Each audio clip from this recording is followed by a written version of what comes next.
5 students studying communications, marketing, or a related field a $5,000 scholarship each to support their education. This memorial scholarship honors the late Penn's broadcaster Mike Lang, and the deadline to apply is January 30th. So don't be left saying, Elvis has just left the building. Visit Pittsburgh Penguins website for more information and apply today.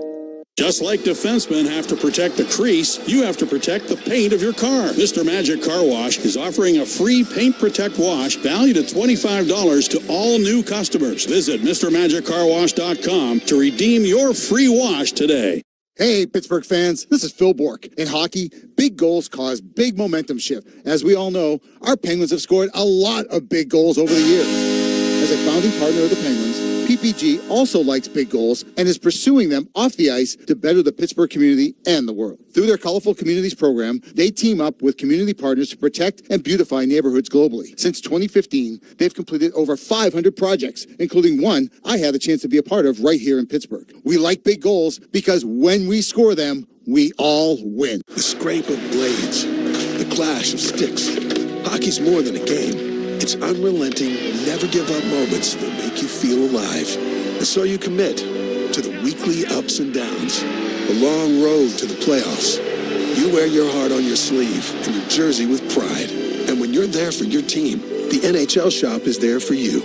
Check out the largest selection of official NHL gear at NHLshop.com. Fanatics experience. This is Labatt, brewed for the hockey fans who yell, shoot it from the cheap seats, and scream, ref, you suck, like it ever worked. You pound on the glass, spill your beer, and still act like you're running the power play. But hockey wouldn't be hockey without fans like you and a Labatt in hand. Labatt, we're brewed for the roast. Enjoy responsibly. Labatt USA, Buffalo, New York. Mitchell's Bar and Restaurant has $1 off Labatt Blue Drafts during all Pens games.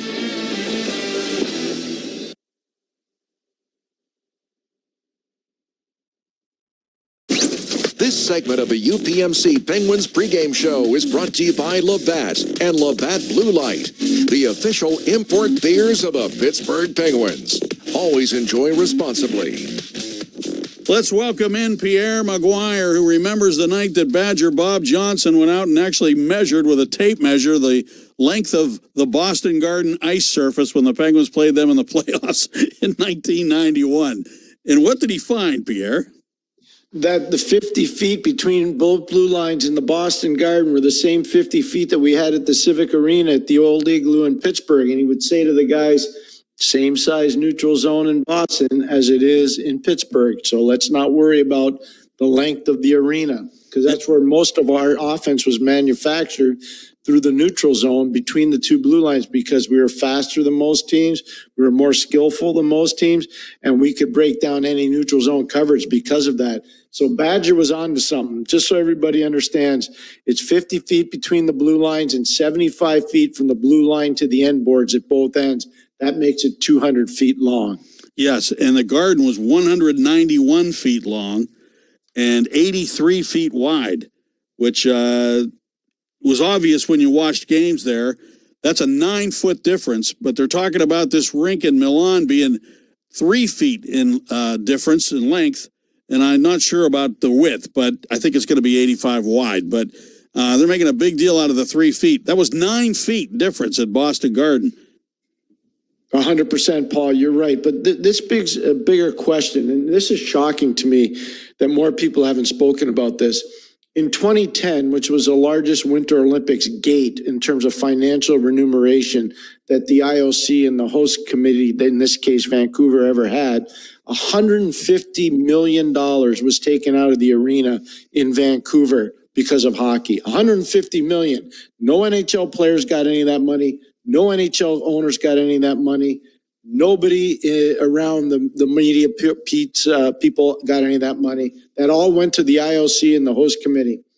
I guarantee you, Paul, the largest gates they'll have in Italy, if the NHL players go, will be from the hockey venue. Guaranteed. And the fact that they missed the size of the rink, Paul, in Milan is mind-shattering. Somebody should lose their job from the IOC. Somebody from the home committee should lose their job. And whomever was in charge of this at the NHL level, they should be in trouble as well. You know what I remember, Pierre, is that when you played on the Garden ice, it just was amazing how quickly guys got up and down the rink. And everybody said, well, the ice should be bigger now because the players are bigger. When in fact, it seemed to me that the game was actually faster and more entertaining on a smaller ice surface because of how quickly guys got up and down the rink. Paul, I played my first year of pro hockey on big ice, and I can tell you right now, the first game I played, I thought I needed a box lunch to go from one end to the other. Big ice hockey doesn't work because everything's kept to the outside. It's a lot like soccer. Soccer's different because you got so many potential players that can make plays, but in hockey, you only have 5. You don't have 11. It's a big issue, Paul, and I can tell you right now, big ice hockey doesn't work. That's why the Finns, a country of 7 million people, produce so many players because they decided we're going with the hybrid rink, much like the NHL. We're not going with international ice sizes. It makes a huge difference.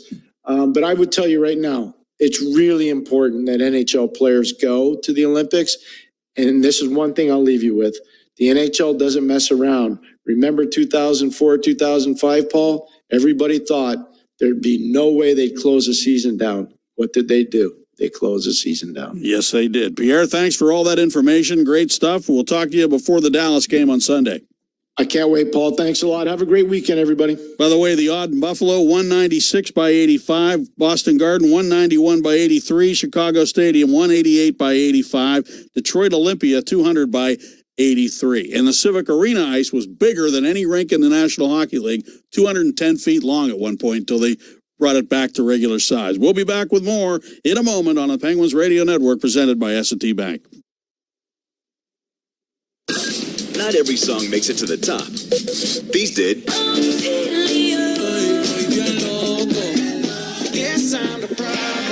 Tap into a channel filled with 2025's unstoppable, undeniable #1 hits. Alongside the chart toppers defining this decade, Billboard 2025 #1s. Now for a limited time, exclusively in the Sirius XM app. Hockey 24/7 on Sirius XM NHL Network Radio. Connor Bedard. Nobody said last year was bad, but what we're seeing now, he's the dog on the bone. It was almost as if he had some cement in his skates last year, and he wasn't F1 ever. He's different. This has been different. He wasn't bad last year. He was good. Now he's great right now. Sirius XM NHL Network Radio. Sirius XM 91. And on your schedule with the Sirius XM app. Experience the pinnacle of club soccer in the UEFA Champions League on Sirius XM FC. This is the place where legends are born. Merseyside magic from Mo Salah. Dynasties are built. Real Madrid do what they do best. And history is made. It is a night to remember for Paris Saint-Germain. Hear the top Champions League matches all season long on Sirius XM FC 157 and the Sirius XM app. The best player analysts and insiders live on NHL Network Radio. Mike Johnson. Just the nature of the NHL. As bad as things seem, as good as things seem, the NHL just has a way of leveling out. Everyone is doing okay. And it's just one real clump in the middle. No one's really separating. No one's really falling off completely. Get the latest opinion and analysis you need on the home of hockey, NHL Network Radio, Sirius XM 91, and the Sirius XM app. Window Nation, the perfect fit.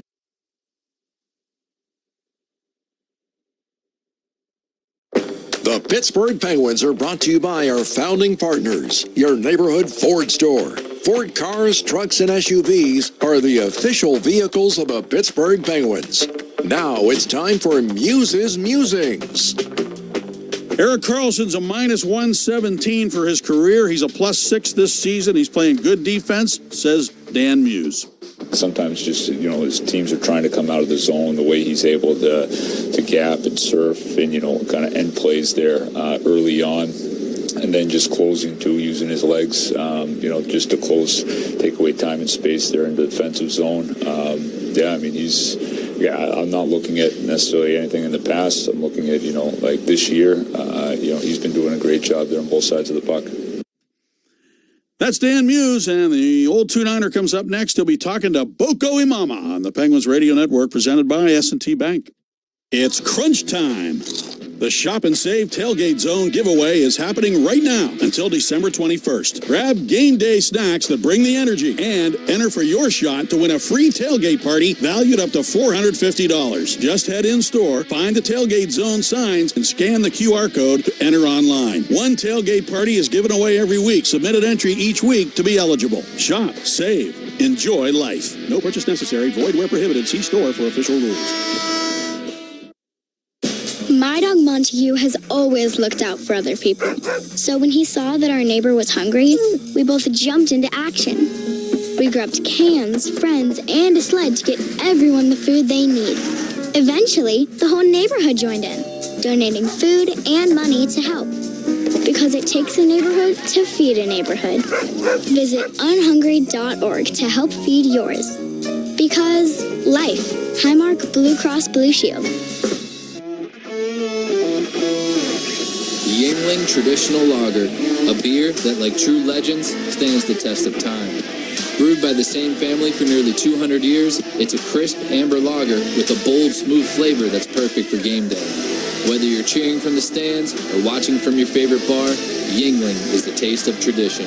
Yingling, legends stand the test of time. Make your holidays extra special with winter's coolest treat, an ice cream cake from DQ. The perfect addition to any holiday gathering is the Dairy Queen ice cream cake. Delicious DQ soft serve and a chocolate crunch center. Order yours online today at dqcakes.com, the official ice cream cakes of the Penguins. Make your game day sweeter. Get to the Penguins mobile app and grab your offer for a free chocolate chip cookie from select Crumble locations on any Penguins home game day. Score big with game day flavors from Crumble, official partner of the Pittsburgh Penguins. This is the Pittsburgh Penguins Hockey Network. This copyrighted broadcast is the property of the Pittsburgh Penguins. Any rebroadcast or reproduction of all or part of this broadcast, or any descriptions or accounts of this game therein without the express written consent of the Pittsburgh Penguins is strictly prohibited.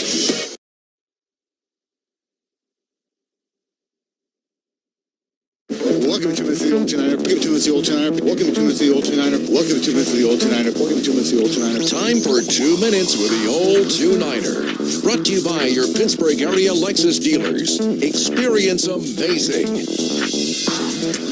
Welcome to the Old 2-Niner Pens and Bolts tonight. We're joined now by former Bolts draft pick, current Penguins forward, Boko Imama. Boko, it's been 10 years since you were drafted in the 6th round by the Tampa Bay Lightning. Any fond memories about maybe not a long time, hopefully a good time as a member of the Tampa Bay Lightning?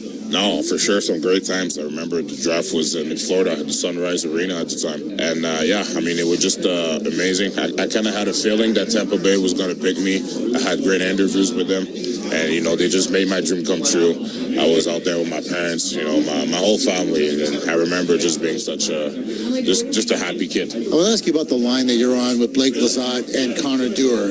It seems like you guys have some chemistry. You tilt the momentum. You're good on the forecheck, and you're getting some offensive chances. Really, my question is, have you noticed with Dan Muse that you're not just a fourth line, that you're going to play probably double digits in minutes, and it's important that you do all those little things and hopefully chip in now and again with some offense? Yes, absolutely. I feel like all three of us, we just have the same mindset, which is playing hard, keeping it simple, and obviously we're like three guys that love to be F1 on the forecheck, so we're just feeding off each other, right? If it's not me, it's going to be Lizzo. If it's not Lizzo, it's going to be Dewey, and I feel like we complement each other very well. And like you said, about playing those minutes, the team was clear with me that I'm not coming in just to be, that so-called tough guy and just trying to get into fights. They want me to be detailed in my defensive zone. They want me to be detailed throughout the neutral zone. And that's something I've been working at when I was down in Wilkes. And now I'm just excited that I can, show those attributes up here with the big club. Last one for you. I talked to you before about the kind of Rolodex that you have in your head on who you're playing against. Any thoughts on playing the Tampa Bay Lightning? They do have some tough guys on the other side. Yeah, they do. But, the game plan is always the same for me, whether they have a tough guy or not. I'm showing up, playing my game, playing that physical game, doing whatever is needed to actually help the team. If it comes, good. If it don't come, it's okay. But one thing for sure, I'll be ready. Boko, thanks for this. All the best. Go get the Bolts. Yes, sir. Appreciate it. That's Boko Imama. And your 2 minutes with the Old 2-Niner. Enjoy the hockey. The Pittsburgh Penguins are brought to you by our founding partners, Highmark Blue Cross Blue Shield, because life. Now it is time for the Highmark Injury Update. You got 5 world-class players out of the lineup for Tampa Bay. Braden Point, Ryan McDonough, Victor Hedman, even Eric Chernak would be in that category, and Andrei Vasilevsky. On the Penguins side, Raquel, Caleb Jones, Brazeau, Achari, and Hollander still on the shelf for Pittsburgh. The Powerball jackpot, $820 million. The drawing is Saturday night. You must be 18 or older to participate. Please play responsibly at your local retailer or online. The Pennsylvania Lottery benefits older Pennsylvanians every day. It'll be Joe Brand and Colby Armstrong with the call tonight from Tampa, Florida on the Penguins Radio Network, presented by S&T Bank. It's hockey night in Pittsburgh, starring a lineup of Ford MVPs here to take on the ice. The Bronco family and Explorer putting a twist on the classics. And the Mach-E, can I just say, it's electrifying. Absolutely, Blinken, you'll miss the Ford Mustang. And the Ready for Anything F-Series, best-selling trucks in Pittsburgh. Wow, I'd hate to go up against this team. Ford, the official car, truck, and SUV of the Pittsburgh Penguins. Looking for the perfect gift? Rivers Casino has you covered. For a limited time, purchase a $100 non-gaming gift card and receive a $20 bonus gift card. Whether it's for your family or yourself, it's the perfect holiday gift. Visit the cashier or stop by the Landing Hotel to purchase today. And we'll see you this holiday at Rivers Casino. Gambling problem? Call 1-800-GAMBLER. Penguins theme nights are back at PPG Paints Arena, and this year they're bigger than ever. Fan favorites return, including Pucks and Paws, Star Wars Night, and Grateful Dead Night. Plus, we're adding exciting new nights you won't want to miss. Standout nights include Ugly Holiday Sweater Night, Mr. Rogers Neighborhood Day, Margaritaville Night, Country Night, and Peanuts Day. Ticket packages with exclusive gift with purchase are available now while supplies last. Check out the full lineup and secure your seats now at PittsburghPenguins.com/promotions. Penguin season presented by UPMC. Since FNB has been the official bank of the Pittsburgh Penguins, we've realized our teams aren't that different. We both have great checking, at home and on the road. With FNB's league-leading banking app, you get access to a deep lineup of checking accounts. And we both know the importance of big saves, like saving you time with our eStore Common app. One application for all your goals. Can your bank do that? Find out at fnb-online.com/eStore. FNB, member FDIC.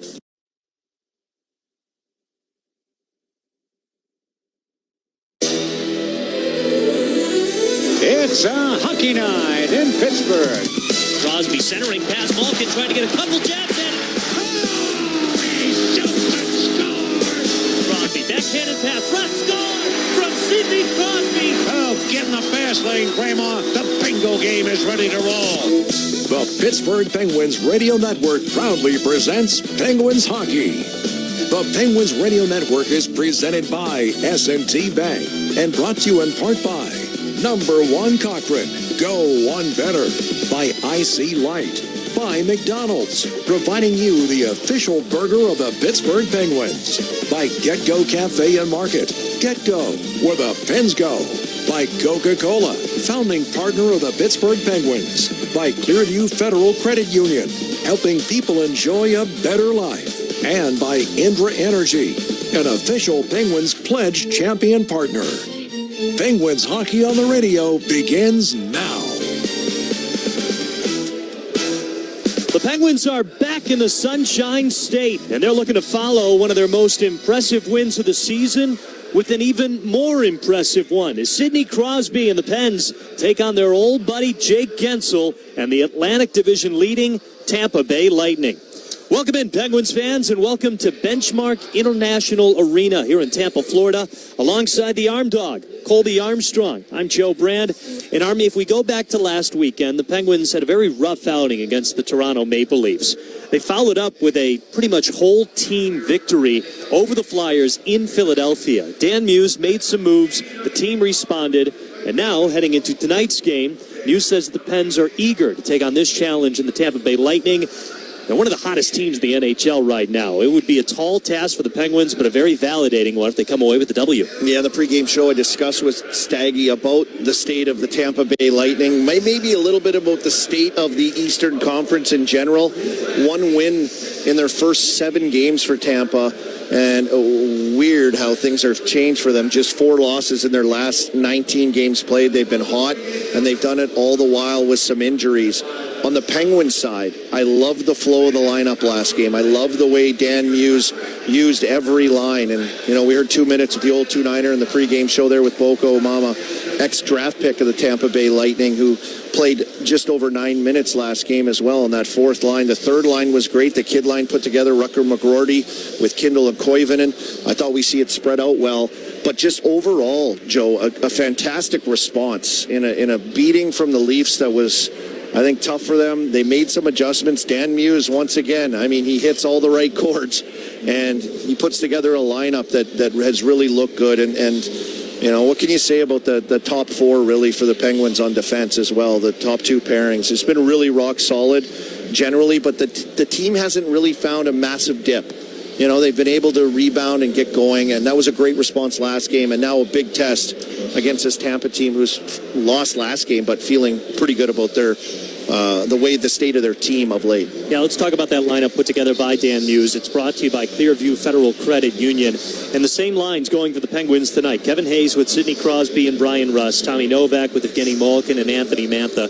The kid line, as we coined them the other day, with Rucker McGroarty, Ben Kindle, and Ville Koivunen. Boko Omamas with Blake Lizotte and Connor Dewar. Your defensive pairs of Parker Wotherspoon and Eric Carlson, Ryan Shea and Chris Letang. Ryan Graves with Connor Clifton and Tristan Jarry in net for the Penguins tonight. We'll get to Jarry in a moment, but we got to start with the captain because Sidney Crosby is once again on fire. 5 goals in his last 3 games. He's now 3rd in the NHL with 18 total behind his buddy Nathan McKinnon. Morgan Geekie has 20 goals this year, but Sid just continues to shine. 18 goals, 11 assists, 29 points total, and I don't know, Army, every year we talk about this, and it's almost surprising and ho-hum at the same time because Sidney Crosby is just Sidney Crosby. He is, and when I prep for my games, as you do, and everybody that does games in the NHL, half of a page is dedicated to the Sidney Crosby milestone countdown, the listings of everything great that he continues to accomplish, surpass, tie, and move along on his path through his illustrious career. But right now, what he's doing in the goal-scoring department with his play is exceptional. On top of it, number 1 power play unit in the NHL. He leads the Penguins with 7 power play goals as well, and just continues to do it in all kinds of different ways, right? Gets the party started with the first goal and then responds with the power play goal as well. And it's just remarkable the way he continues to go and get it done. I think it helps. You mentioned that third line, the kid line. It helps Rucker McGroarty coming back. His skating is totally different. He can get there. Now the way he can skate and play with pace with Kindle and Koivunen on that line. It provides an extra punch down the lineup, which allows you to kind of manage those lines a little bit better too, right? You don't always have to come back with, the first line, a second line. You can give them a little bit more extended ice time, which balances the lineup out really well. And I thought that showed in Philly, and I'm happy to see that they're coming back with the same lineup because that recipe was pretty good. Can they keep it going? Can they keep doing it? That's kind of been the up and down question of most teams right now in the NHL, especially in the Eastern Conference. Yeah, and I know it's only 1 game, but I think the makeup of the lineup the last 2 days has shown a little bit more stability with each line because that's been the biggest detriment with all these injuries that the Penguins have faced with recently, with Rickard Rakell being subtracted from the top line, Justin Brazeau being subtracted from the second of the Evgeny Malkin line, and Nola Chari's absence has been felt on the 4th line, so hopefully Boko Mama is the replacement there. But I think these additions or these changes, if you will, are what can help build the Penguins a little bit more stably because those losses have been, again, detrimental to this team and a big reason why they've had a little bit of a dip, if any, at all. Hey, especially with the start that they had here, right? They had guys in the right spots feeling good, and sometimes when you recall a player or have a player in a certain position, you're reaching a little bit. You're like, okay, can we do this doer up on the line, top line with Crosby? You can only do that for so long. Like the team, the flow, the lineup, guys' jobs, like what they do well, having them slot in the right spot. Sometimes it's just nice to have a guy where you can, okay, Dewar, go back down there with Lizotte. Okay, let's call up Boko. He provides more than just, his toughness and fighting. He can play with those guys too and provide that role. So you got guys slotted down the lineup in the right spots, and it gives them, I think, a better look, a better flow, and allows guys to do their roles and their jobs that they're more comfortable and what they excel at as well. So Dan Muse is, through these injuries, found ways to implement players, and maybe it hasn't lasted as long, but I think he's found something pretty good right now with the lineup they have. You mentioned the ups and downs for the Tampa Bay Lightning this year. Let's talk about John Cooper a little bit, the longest tenured head coach right now in the NHL with the Tampa Bay Lightning. He's in his 14th year, and he's at 988 games, so he's closing in on 1,000. But you mentioned it, one win in their first 7 games, 15-4-0 since. How much of that is John Cooper, would you say? I think a lot of it, and I think, I've gotten to know John Cooper a little bit. I worked some TV with him. We got him in the studio in TNT. He's a people guy. Yeah. He's a lot more social and loud and different with the media. That comes with experience, I think, than Dan Muse. But I think at the same way, what I've seen from Dan Muse in his time here with the Penguins is what I think John Cooper does well too, managing people. Yes, the lineup, yes, the team, yes, the recipe and what you can do to touch it, but I think how he enables players to be at their best, getting to know them at a different level. And I think, that with his hockey knowledge and what he's brought to the table for Tampa here is all part of the success that's wrapped up with him. He's great at a press conference, hey? My gosh. He can control it. He's one of the best, and, one of the longest tenured coaches and probably all of pro sports, and what he's been able to do here with this lineup, especially this year. They've got a ton of injuries on their side as well. He's the star of the show during the press conferences. Yeah, he sure is. Last point, because we got to talk about Tristan Jarry, because typically when we lead these pregame shows with Tristan Jarry, we're talking about the up and down season that he's had. That's not the case lately for Tristan Jarry. He's 8-2-0 this year. He's on a little bit of a tear at the moment, and for the past 2 years, really, the Penguins have been waiting for him to be the 1A goaltender. No doubt about it. He should start this game. Once again, he's in net. There was no doubt about it that this should be his game. Well, I don't want to jump too far ahead to the game in Dallas on Sunday, but it is coming up. Maybe that's a situation for him as well.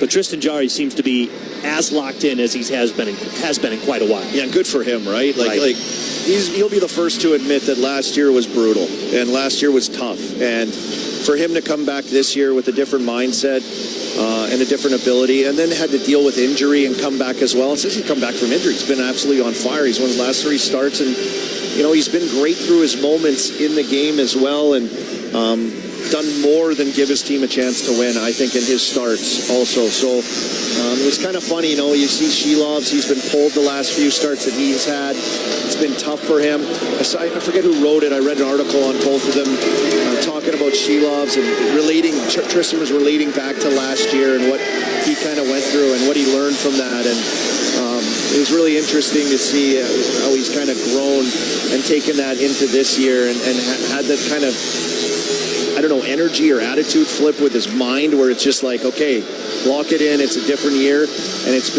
been really good for him this year. So if there's a guy on the team that has really changed really the look of this team this year, it's the goaltending, but in particular Tristan Jarry. All right, pal. Great to have you back. Love it. Should be a good one tonight. That's the Arm Dog, Colby Armstrong, as the Penguins take on the Tampa Bay Lightning for the first time this year. This is beginning a season series of 3 games. Last year, Tampa Bay took all 3 games, or the Penguins just won, earning, I should say, 1 overtime point. 2 out of the 3 games will be in Florida this season, as the next matchup will be back in Pittsburgh on January 13th, and then they wrap up the season series all the way in April on the 2nd against the Lightning. We mentioned Tristan Jarry and his success this year. He's also got great numbers against the Tampa Bay Lightning. This will be his 13th appearance against Tampa Bay with a record of 6-5-1, a goals against average of .284, a save percentage of .910, and don't forget, 2 years ago, he scored his first career NHL goalie goal here in Tampa. He actually scored the first goalie goal in franchise history for the Pittsburgh Penguins. Alex Nedeljkovic was able to do the same last year, but Tristan Jarry, the first in Pittsburgh Penguin history. It's the Pens and the Lightning here from Florida, and we'll have puck drop for you after the anthem. It's all here on the Penguins Radio Network, presented by S&T Bank. My dog Montague has always looked out for other people. So when he saw that our neighbor was hungry, we both jumped into action. We grabbed cans, friends, and a sled to get everyone the food they need. Eventually, the whole neighborhood joined in. donating food and money to help. Because it takes a neighborhood to feed a neighborhood. Visit unhungry.org to help feed yours. Because life. Highmark Blue Cross Blue Shield. The puck drops this January for Little Penguins Learn to Play. Imagine your child stepping onto the ice for the first time. Helmet on, stick in hand, ready for their moment. Kids ages 5 to 9 will learn to pass and score just like their favorite Penguins players. Equipment is included, plus 8 on-ice classes hosted at rinks across Western PA. Don't miss it. Register today at nhl.com/penguins/learn to play.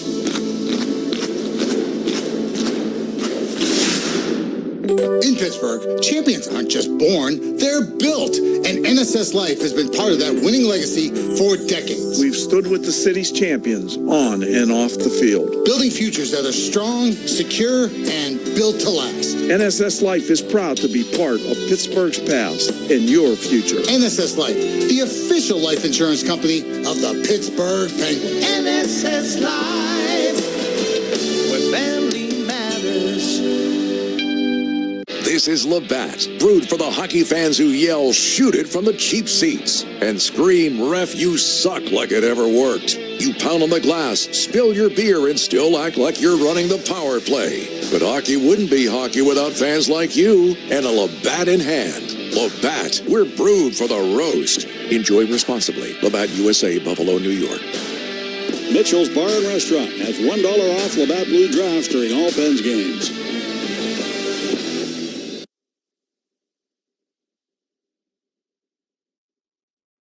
Let's pause 10 seconds for station identification on the Penguins Radio Network, presented by S&T Bank. Everything is better on ice. Goes his way in. Provorov cuts in and scores! Sirius XM NHL Network Radio.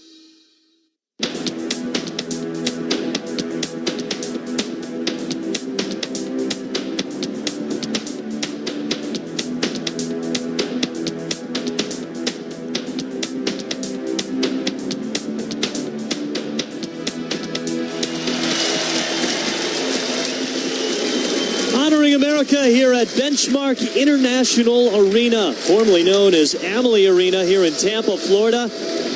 The Pittsburgh Penguins visit the Tampa Bay Lightning for the first time this season. How's it going, Penguins fans? Alongside Colby Armstrong, I'm Joe Brandt. We're just thrilled to have you here with us for another edition of Pittsburgh Penguins hockey. The Penguins come into this game 13-7-5 at 31 points. They hold the second wild card spot in the Eastern Conference. The Tampa Bay Lightning have the second best record in the Eastern Conference. They lead the Atlantic Division at 16-8-2. They lost their last game against the New York Islanders, but that snapped a 7-game win streak for this Tampa Bay Lightning team. That's now 15-4-0 after starting the year with just one win in their first 7 games. The Lightning pretty much as good at home as they are on the road. 8-5-0 here at Benchmark International Arena, 8-3-2 away from it. Opening puck drop is brought to you by number 1 Cochrane Club 1 Rewards. Earn points and save money with every dollar spent on service. Crosby wins the draw as the Penguins dump it on into the Lightning end, but now a quick pass across over the far side. It's raced down and shot on net. That's saved by Jari. First with a shoulder save, then able to handle the rebound just 19 seconds into the contest. A quick turnaround shot from Zemgus Girgensons after the Penguins won the draw, dumped it down into the Lightning end. We're underway here from Tampa. Pretty motivated Tampa team of late. You mentioned their record, and all the while Hedman out, Point out, McDonough out, Chernak out. Some big names through that stretch of games here for Tampa. A lot of guys getting an opportunity, I think, here too for them. So big measuring stick type of game here for the Penguins. Penguins in their road white sweaters, attacking from right to left with Tristan Jari in net. Tampa Bay Lightning in their home blue sweaters, attacking from left to right. Jonas Johansson in net for the Tampa Bay Lightning, making his 4th appearance against the Penguins in his career. Kevin Hayes will drop it down along the end boards as Crosby chases after it. The Lightning get in front. Hayes will poke it along the near wall, but it's cleared over to the far side as J.J. Moser kicks it over to the neutral zone. Ryan Shea handles it. He gets it to Chris Letang. Penguins in game 2 of a 3-game road trip. They took down the Philadelphia Flyers on Monday 5-1. They'll wrap up things on Sunday as a quick shot from Evgeny Malkin in the near corner. Tough angle, but Johansson was able to stick it out of the way. The road trip will wrap up on Sunday. Here's a cross-ice pass to a speeding Hagel in the crease. He fires, saved by Jari. He came away with a couple of big saves early on Monday in Philadelphia. There's a big one there. As Hagel shovels it over to the far corner for Kucherov. Quick centering pass looking for Cirelli right on the doorstep, but they couldn't connect.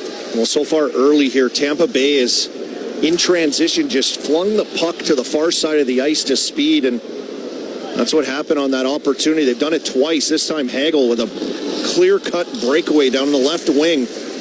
Jari shuts down 5-hole, and first big attempt by their big goal scorer here this year. Tampa Bay Lightning are very good at getting off to good starts, outscoring their opponents 33-20. As here comes the kid line into the Lightning zone, but Rutger McGroarty wrapped up into the boards by Lilleberg as the Lightning will steal the puck away and take it back in transition. Nick Paul over the Penguin line now to the point, cruises to the high slot, downstairs looking for Bjorkstrand. He gets taken down by Connor Clifton. McGroarty will take it away now, give it over to Ben Kindle from the near side of the neutral zone. He chips it in to the Lightning end, tumbles over towards the crease as it was sticked over by Johansson. The Lightning swing it around the boards to Gonsalves at the far half wall. Blake Lizotte wraps him up. Koivunen takes the puck to Wotherspoon near circle, drives it, and a save by Johansson with a left hand. Cleared all the way out to the neutral zone. A racing Dominic James will take it down from the corner. Slows down centering pass. Was slowed down by Dewar, and we got a matchup here. It's the big boy, Curtis Douglas, 6'9", 242 against Boko Amama. Center stage right over the Blue Lightning logo.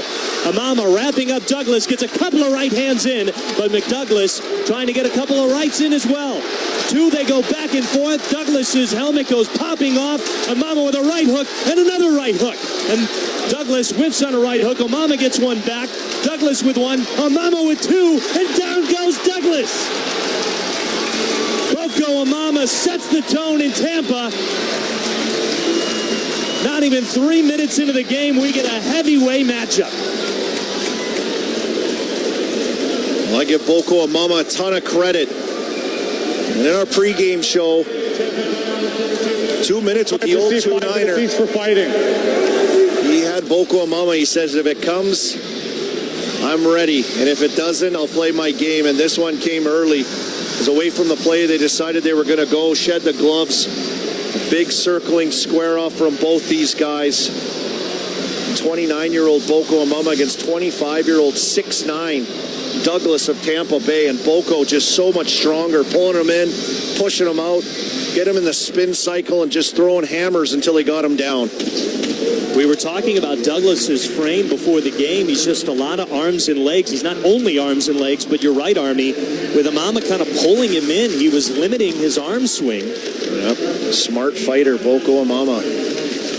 Very, very strong. Almost like a tactician out there. Yeah, guy's ripped up like a bad report card, Joe. You know a thing or two about those? I used to rip mine up all the time. I don't know what happened, Mom. It just disappeared. Dumped in by the Lightning. Jari will slow it down. Well, a tense building already.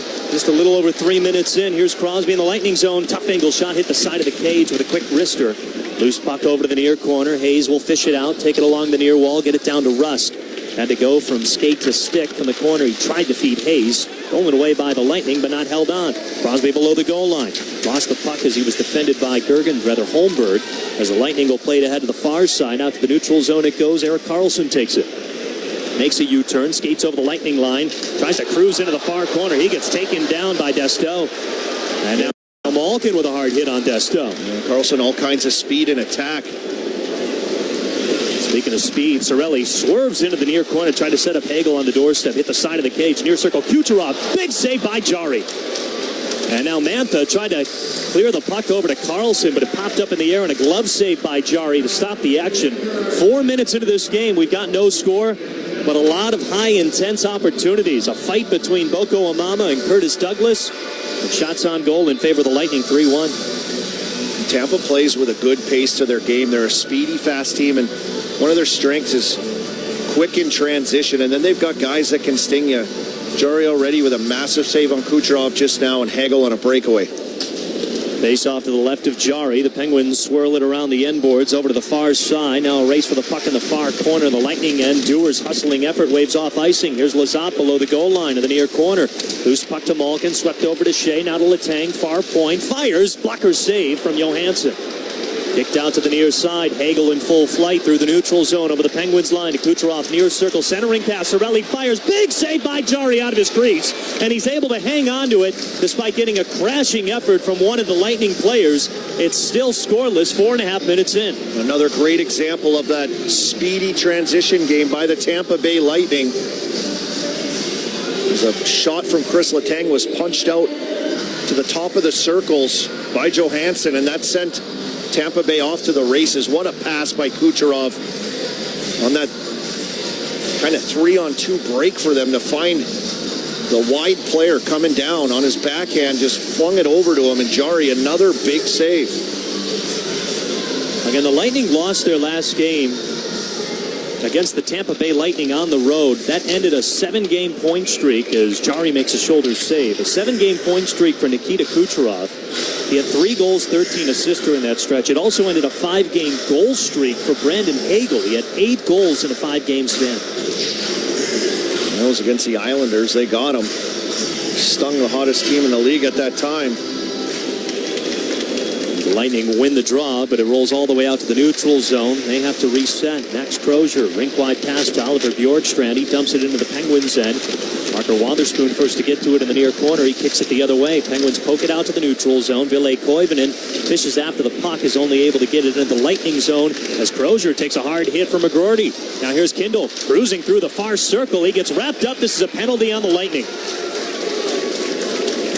Well, this kid line that you were really impressed with, Army, just making something happen, getting into the Lightning zone, and then Ben Kindle drawing the first penalty of the game. 24 Tampa's got a minor for a hold. It's Max Crozier going to the box. Yeah, great job by that line, and it was just a battle through the neutral zone. First of all, McGroarty made a great play on the boards, under pressure breakout. Then at the blue line, offensive blue line, it's Koivunen and McGroarty kind of working together. And then speed from Kindle coming through to pick that one up and draw that penalty.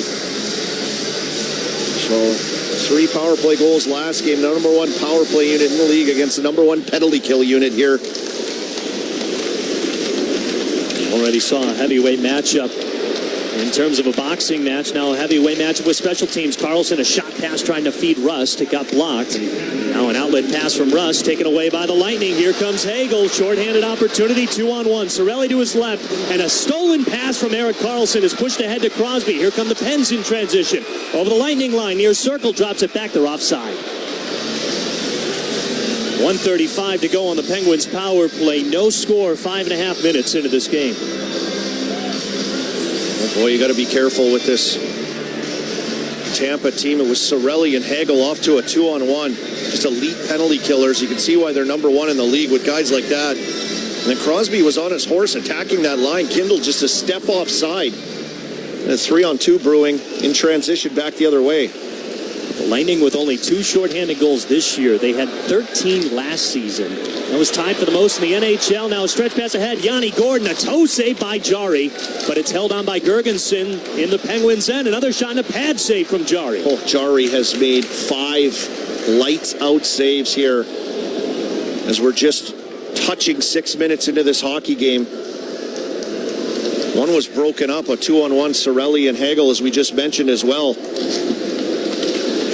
7 saves overall for Jari in this first period. Second unit's out on the ice now. Novak feeds Letang. 54 seconds on the Penguins power play. Koivunen up to Letang. High slot. He walks. He gives it to Koivunen in the circle. Wrister. He scores! The first goal for Ville Koivunen breaks the ice in Tampa. It's a power play goal, and it's 1-0 Penguins.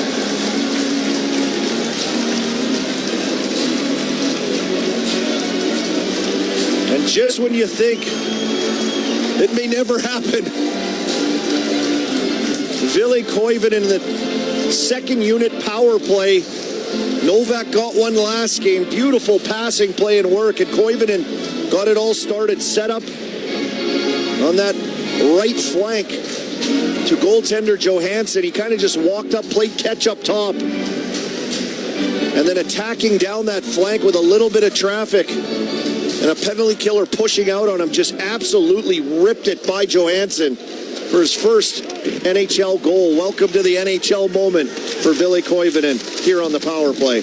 Penguins power play stays red hot, 5 for the last 8. The last 2 goals coming from the second unit. A few nights ago in Philly, it was Tommy Novak. Tonight, it's Ville Koivunen, his first NHL goal. But the Lightning back in the Penguin zone. Shot on net, saved by Jari. Rebound pops over to the near side. The Lightning hang on to it. Down to the near corner, Kucherov tries to sweep it up the boards, but Letang slows it down. Dewar will chase after the loose puck and feed Ryan Shea. And behind Jari's net, he pushes it up, that is, to Blake Lazan on the far side. Connor Dewar will now sweep it down into the Lightning end. 7 minutes into this hockey game, it's 1-0 Pens. A power play goal from Ville Koivunen. In behind Johansson's net, Carlisle will leave it for Pontus Holmberg. Rink wide, he takes it over on the far side, dips it into the Penguins end. Clifton tried to sweep it up, but couldn't get it out. Swung around the boards to the near point. Darren Radish waits for it. They'll send it down to the near corner. Quick snap pass that's stolen away by the Pens. Kevin Hayes will take his time, get it to Crosby. Now to Brian Russ in the neutral zone. Shovels it down to the near corner in the Lightning end. As Crosby takes it around the boards. It's kicked down by Gergensons, though. They'll feed Nick Paul. Another J.J. Moser as the Lightning try to clear it out. Darren Radish sweeps it out to the neutral zone. Gord can't keep hold of it. Crosby does. Rink wide pass to Hayes. Penguins are offside. 12:19 to go in the first period. The Penguins with a 1-0 lead thanks to a power play goal from Ville Koivunen. Boko Omama with a fight against Curtis Douglas. And the tone has been set here in Tampa on the Penguins Radio Network, presented by S&T Bank. Pittsburgh-based EQT Corporation is the top natural gas producer in the United States and is a proud sponsor of the Pittsburgh Penguins' pathway to net zero. EQT is an industry leader in cutting emissions and using our region's clean resources to replace dirtier sources of energy overseas. EQT and the Penguins are focused on achieving key climate goals and reducing emissions across Pittsburgh and beyond. Visit EQT.com to learn more about how EQT is moving towards the future and setting the standard for production of affordable, reliable, and clean energy. It takes real beer to quench real thirst, to give you real satisfaction. Iron City Beer is the perfect result of the skill and knowledge developed through 164 years in the business. Go on, grab one. At UPMC Hillman Cancer Center, we believe cancer care shouldn't just be good enough. It should be life-changing. As the region's only National Cancer Institute designated comprehensive cancer center, we provide groundbreaking treatments and innovative clinical trials with renowned cancer specialists and a compassionate support system for patients and their families. Discover more at upmchillman.com/lifechanger. The Pittsburgh Penguins and Mitsubishi Electric have teamed up to transform the game day experience with the new state-of-the-art Diamond Vision video display system. See this display in action and find out why they are known as the makers of amazing by visiting MitsubishiElectric.com today.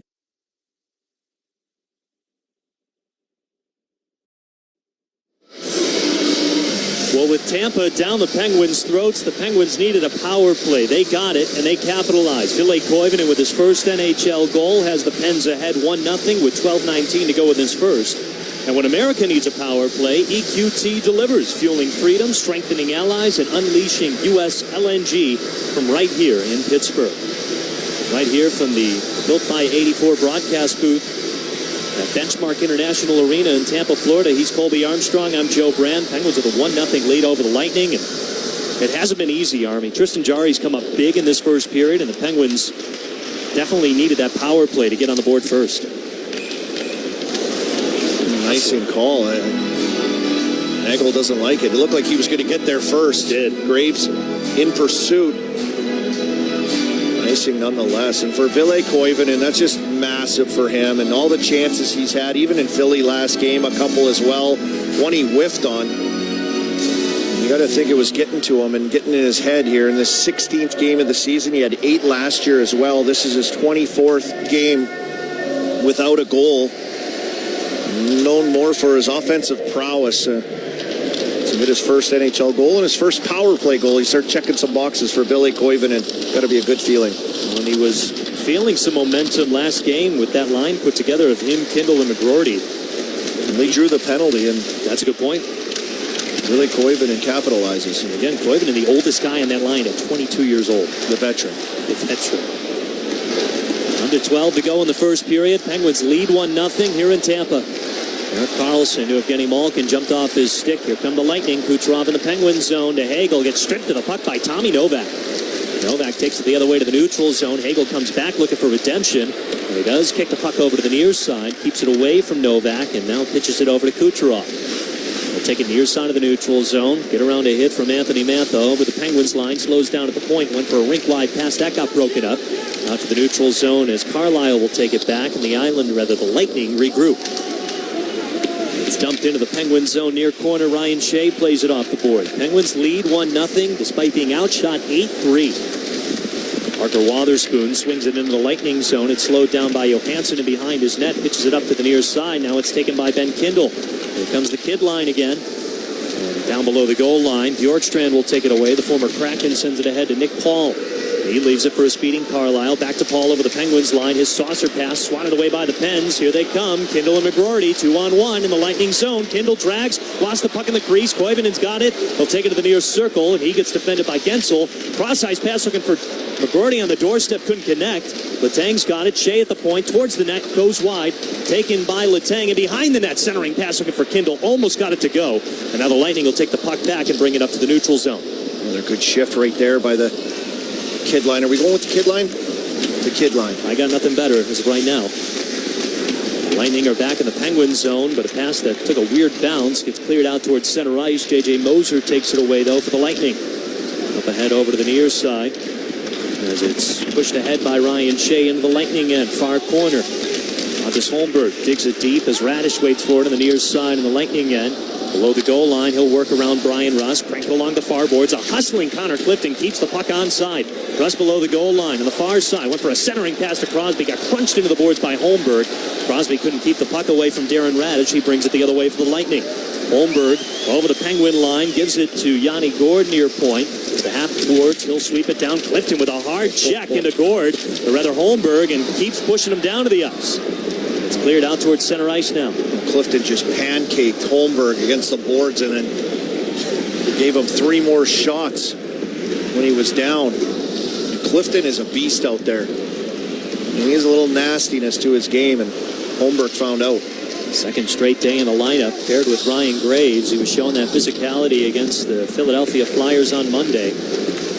Dragged along the near wall, out towards center ice. They fight for the puck. Penguins are able to poke it in the Lightning zone. It's Dewar over to Karlsson. A shot fired, shoulder save by Johansson. So sneaky by Karlsson, jumping up on the right side of the ice all alone. Now the Lightning will tap it down to the neutral zone. Wotherspoon has to hustle because Dominic James comes swirling in, and now Wotherspoon takes down James. It's going to be a penalty on Wotherspoon. And the first penalty kill for the Penguins tonight.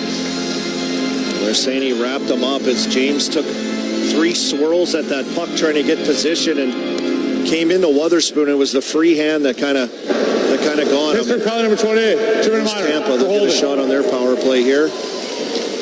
Big penalty kill for the Penguins. Penguins with a 1-0 lead and shorthanded when we come back. 8:46 to go in the first. You're listening to the Penguins Radio Network presented by S&T Bank. What does your favorite MLB team need to make a move in 2026? There's a difference between talent and building a baseball team.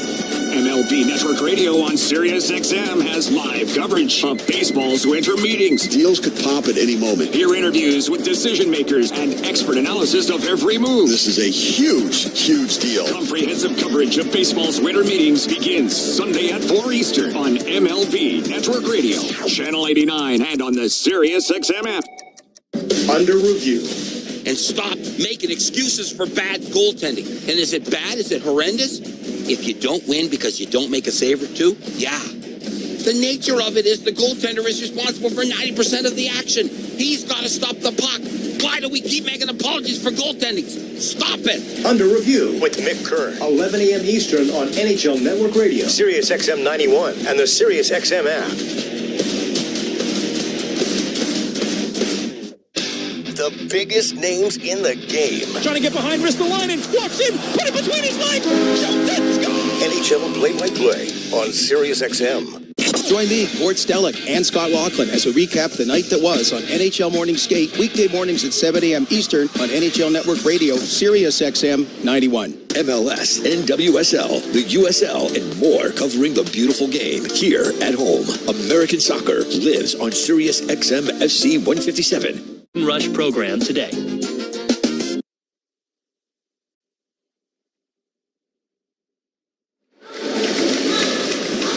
1-0 here in Tampa Bay. Ville Koivunen with his first NHL goal on the power play, the penalty kill for the Penguins. About to have their shot. Hey, Pens fans, ready to get in the game with over 100 games to choose from. It's time to play to win in the PA Lottery. Visit PALottery.com or download the app today. Players must be 18 or older. Please play responsibly. Benefits older Pennsylvanians every day as the Penguins get the draw and clear it all the way down. Good start for the Pens, who come in with the fourth best penalty kill in the NHL. They've got a 1-0 lead thanks to a power play goal against the number one PK in the NHL of the Tampa Bay Lightning. Dog mentioned during the break, the Penguins snapping a 24 straight penalty killed streak by the Tampa Bay Lightning on Ville Koivunen's goal, first of his career. Well, they were perfect through 8 games coming into tonight. That tied a franchise record. It'll stay tied for a franchise record. Darren Radish, high slot, pad save, Jari. Penguins can't clear it out though. Radish again to Kucherov, one-timer. That won't go. Pad save, Jari, and the third attempt goes wide of the net. Radish gets it again, blue line. Kucherov slams one that almost got redirected by Gensel. That went wide. 70 seconds to go on the Penguins PK. The Lightning still with it. Kucherov, one-timer. That goes wide. He keeps going for a slap shot towards a redirection in front of the crease. Gensel can't quite tee it up. Now Kucherov again in the circle. Hangs on. Radish will take it above the circle. 54 seconds on the Penguins PK. Downstairs below the goal line to Gensel. Up top, Radish. One-timer doesn't get through. Blake Lizotte with a block shot and a clear. That hurt him. Radish can absolutely bomb it, and Kucherov is putting an absolute clinic on from the Kucherov spot. Just pinpoint shot passes right to that back post, and Penguins finding a way to survive. 30 seconds to go on the Penguins PK. Brian Rust steals the puck away. He's got Ben Kindle up along the ice in the Lightning zone. Rust shoots off the far post. Long rebound to the far side. Nick Paul will take it in full flight. He'll drop it back. Here's a one-timer. Kucherov, he blew a tire on the shot fired. Lightning still with it above the near circle. 12 seconds to go. Hagel, far circle, shoulder save, Jari. Puck goes over to the far corner. Kindle tries to clear it out. Can't do it just yet. Spun around the boards to the near side. Kucherov waits for it. Takes it to the circle. Goes for a centering pass. Rust breaks that off. Wotherspoon's out of the box. We're back to 5-on-5. Lightning still have the puck in the Penguin zone, though. 6:35 to go in the first. And this puck rolls all the way out to the neutral zone. A successful kill for the Pens. But quickly back into the Penguin zone. It's Hagel to the near point. Cross-ice pass. Moser far circle. One-timer pad save, Jari. Reading the one-timer immensely from Desto. That is an absolute 10-bell save. Jari going from his right to left with a huge pad save off a one-timer. Oh, boy. Jari's been absolutely spectacular here in the first period. 13 immaculate saves. Here come the Lightning again. Big save, Jari, as it got lost in behind the net. This is going to be another penalty on the Penguins. Jari has just turned aside an insane amount of chances off the rush by Tampa Bay. The start of that power play initially 27 Pittsburgh minus slash. as well. He had to make about 3 or 4 insane saves in tight, but man, this Tampa Bay team really attacks. They attack you off the rush through the neutral zone. Odd man rushes all over the place. Jari, I don't even know if I can paint a picture for you how good he's been here so far here in the first period. He's going to have to be just as good. Another power play here from this Tampa Bay team. Now again, the Lightning power play hasn't been that sharp. Just one for their last 13, including the power play they just had a few moments ago, but they were zipping it around and threatening big time on their last man advantage. Less than 6 to go in this first period. Lightning with the puck in the Penguins zone. 1:45 to go on the Penguins PK. High slot, it's Dasto. The near circle for Gonsalves. They just had the power play that the second unit is out here to start their second power play right now. Gonsalves, high slot, down to the near circle. Sorelli tried to go for a centering pass. That got kicked wide by the Penguins. Connor Dewar will fork it down into the Lightning end. I mean, a penalty right now for Ryan Graves that maybe he had to take it. This looked like another breakaway was going to happen, and Penguins doing a good job here. This first unit will start to trickle onto the ice now for Tampa as Kucherov comes up with the puck. Lightning back in the Penguin zone, but they cough it up far side. Now Chris Letang will clear it down all the way down to the Lightning end. Pens PK, again, fourth coming into tonight's game. They allowed one power play goal on Monday against the Flyers, but that was 1 out of 7, including a couple of 5-on-3 chances in which they allowed one goal. Back in the Penguin zone, but the Penguins take it away. Connor Dewar will chip it down to the Lightning end again. 40 seconds to go on the Penguins PK. I think if Dewar just knocked that off the boards, Lizotte and Shea had a 2-on-1. Elected to flip it out.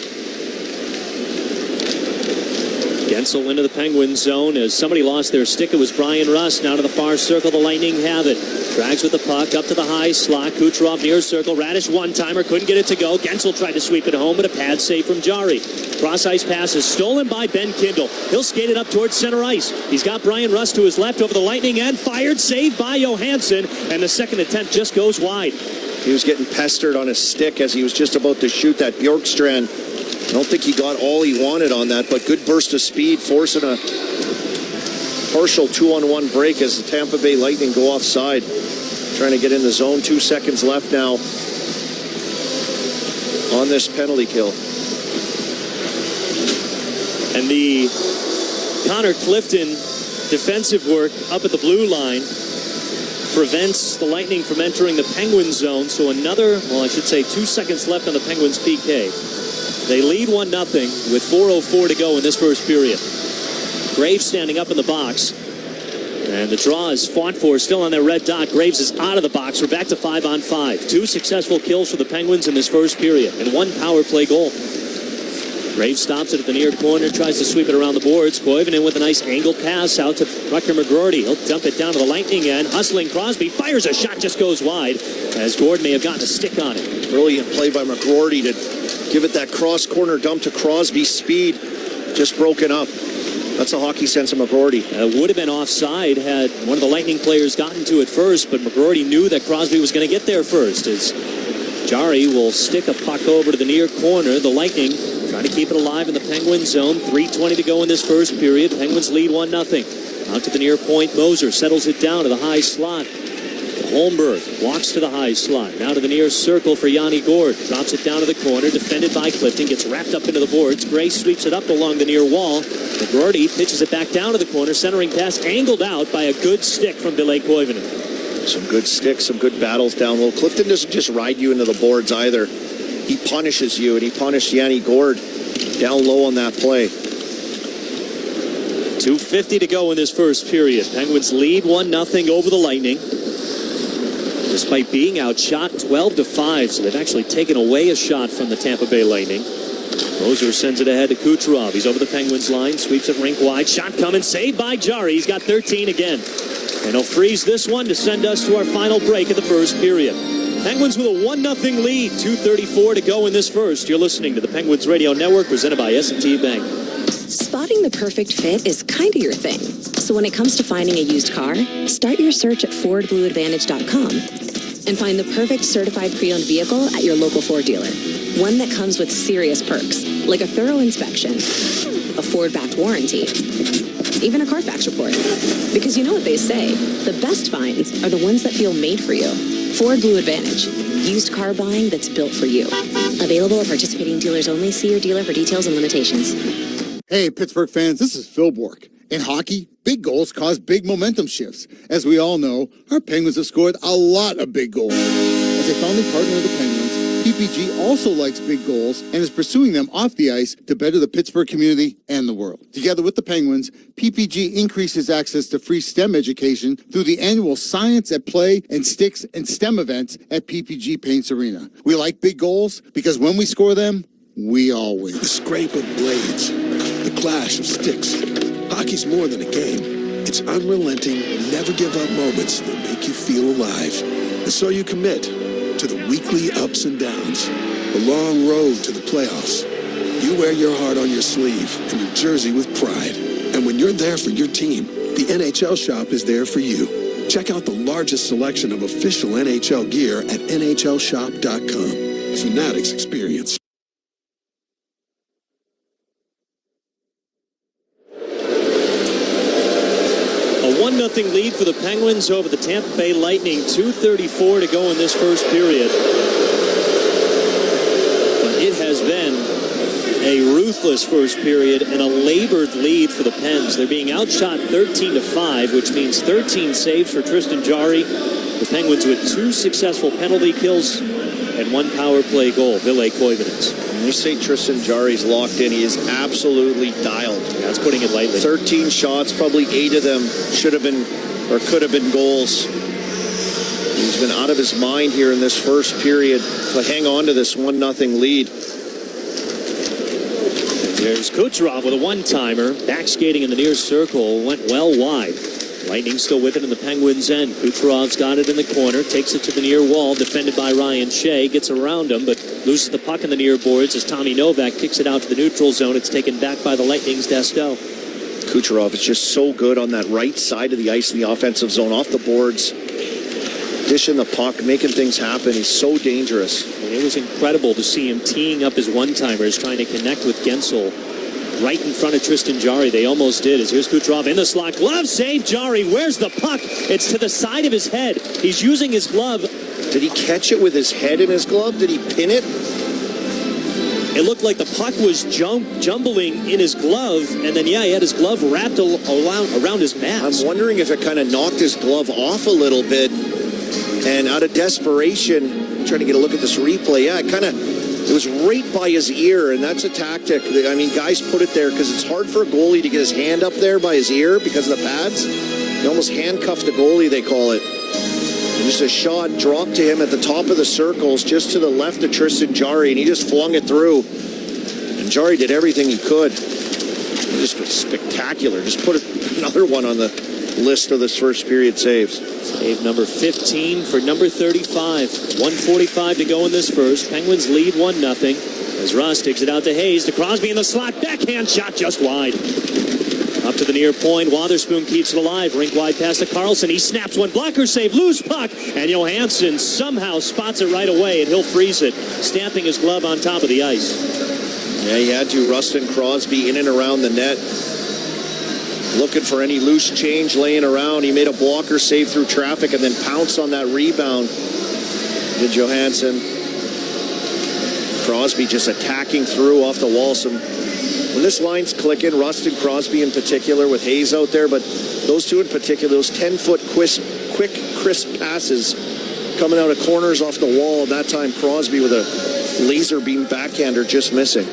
Crosby sniffing for his 19th goal of the season as Carlson rips a wrister, doesn't get through, and a bat from Kevin Hayes right on the far side of the crease. Using that reach to reach around a Tampa defender to get a little chance on that.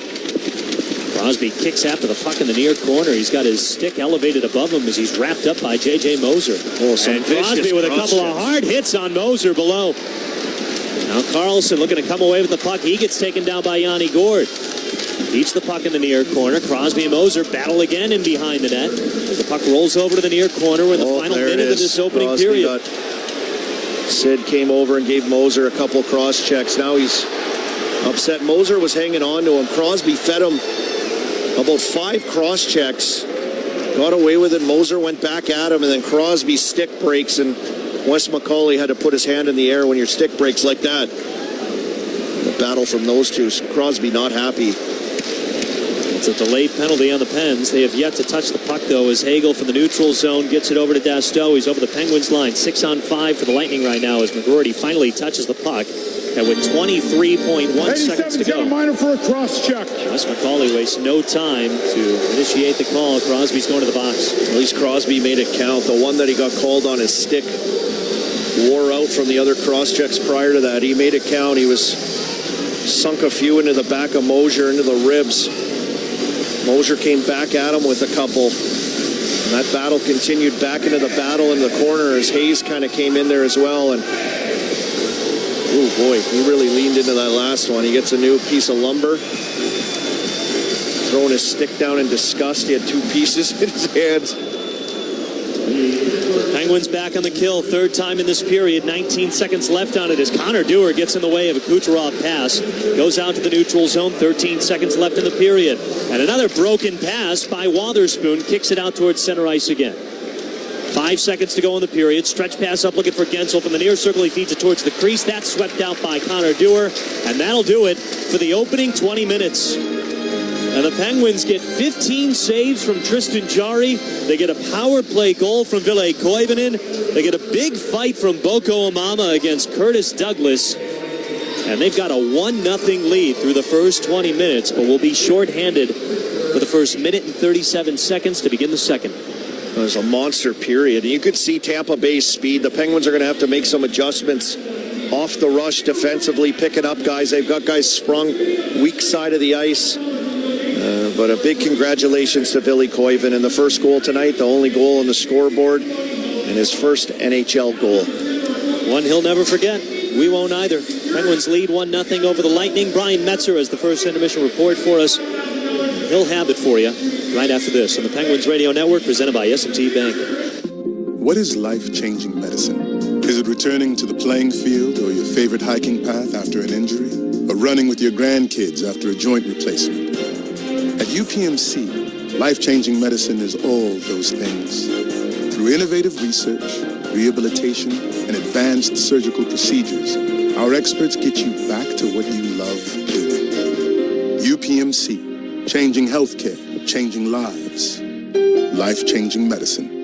The puck drops this January for Little Penguins Learn to Play. Imagine your child stepping onto the ice for the first time. Helmet on, stick in hand, ready for their moment. Kids ages 5 to 9 will learn to pass and score just like their favorite Penguins players. Equipment is included, plus 8 on-ice classes hosted at rinks across Western PA. Don't miss it. Register today at nhl.com/penguins/learn to play.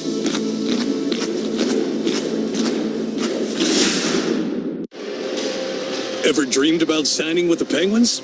Now you can. With the Penguins Power Play package from FMB, you can be a part of the team with a Pens branded debit card, cashback credit card, and personal checks. Plus, score exclusive rewards like discounts on tickets, Pens gear, and more. Sign with the Penguins at fmb-online.com/penguins. FMB, the official bank of the Pittsburgh Penguins. FMB, member FDIC, credit card subject to approval. See site for details. I'm John Morgan of Morgan & Morgan. If you've been injured in a car accident, call America's largest injury law firm. For over 35 years, my mission has been to deliver more for our clients, to deliver more for you. If you or anyone in your family has been injured in a car accident, call us now, as the time to file a claim may be limited. Morgan & Morgan. Visit forthepeople.com or an office near you. Proud sponsor of the Pittsburgh Penguins. Office is Pittsburgh.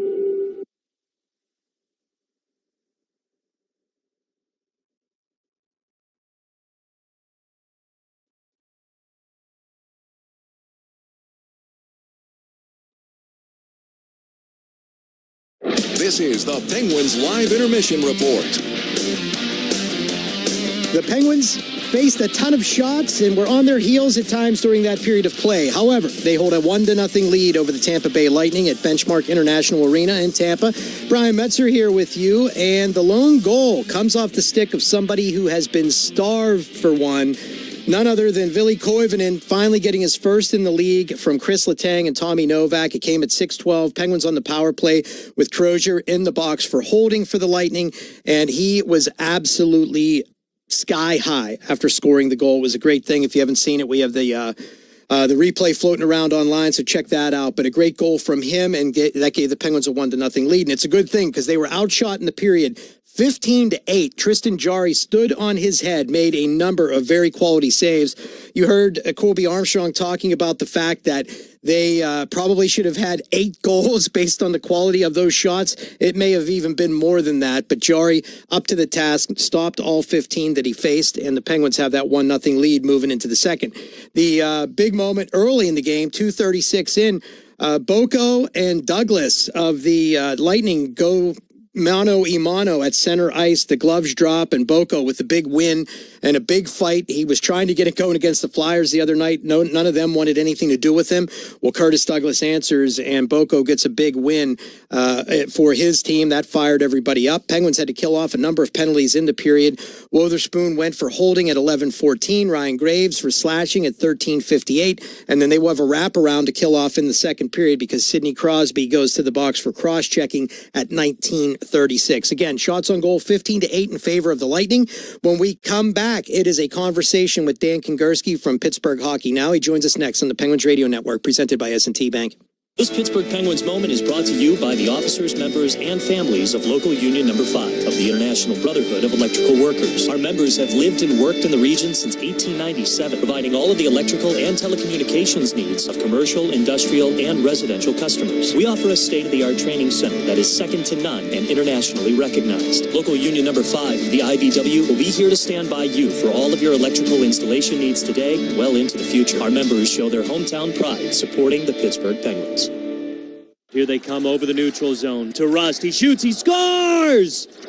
Brian Rust with the goal. And you know what that means, folks? Rusty Shakes half off from Milkshake Factory. You heard that right, Pittsburgh. Brian Rust here letting you know that I'm bringing back Pittsburgh's #1 milkshake.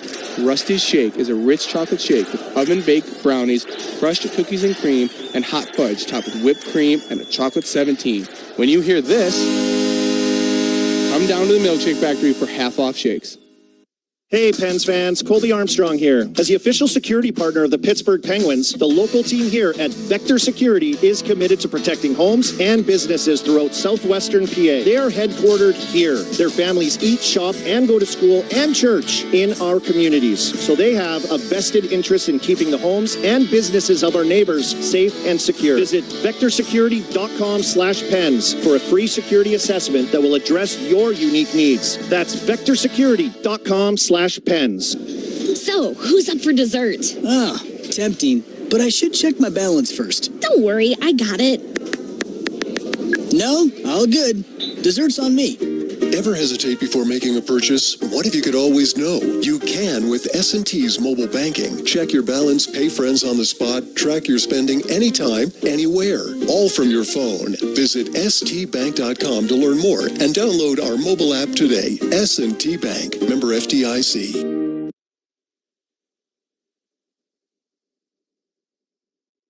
The Pittsburgh Penguins are brought to you by our founding partners, Coca-Cola and the new Coke Zero, founding partner of the Penguins.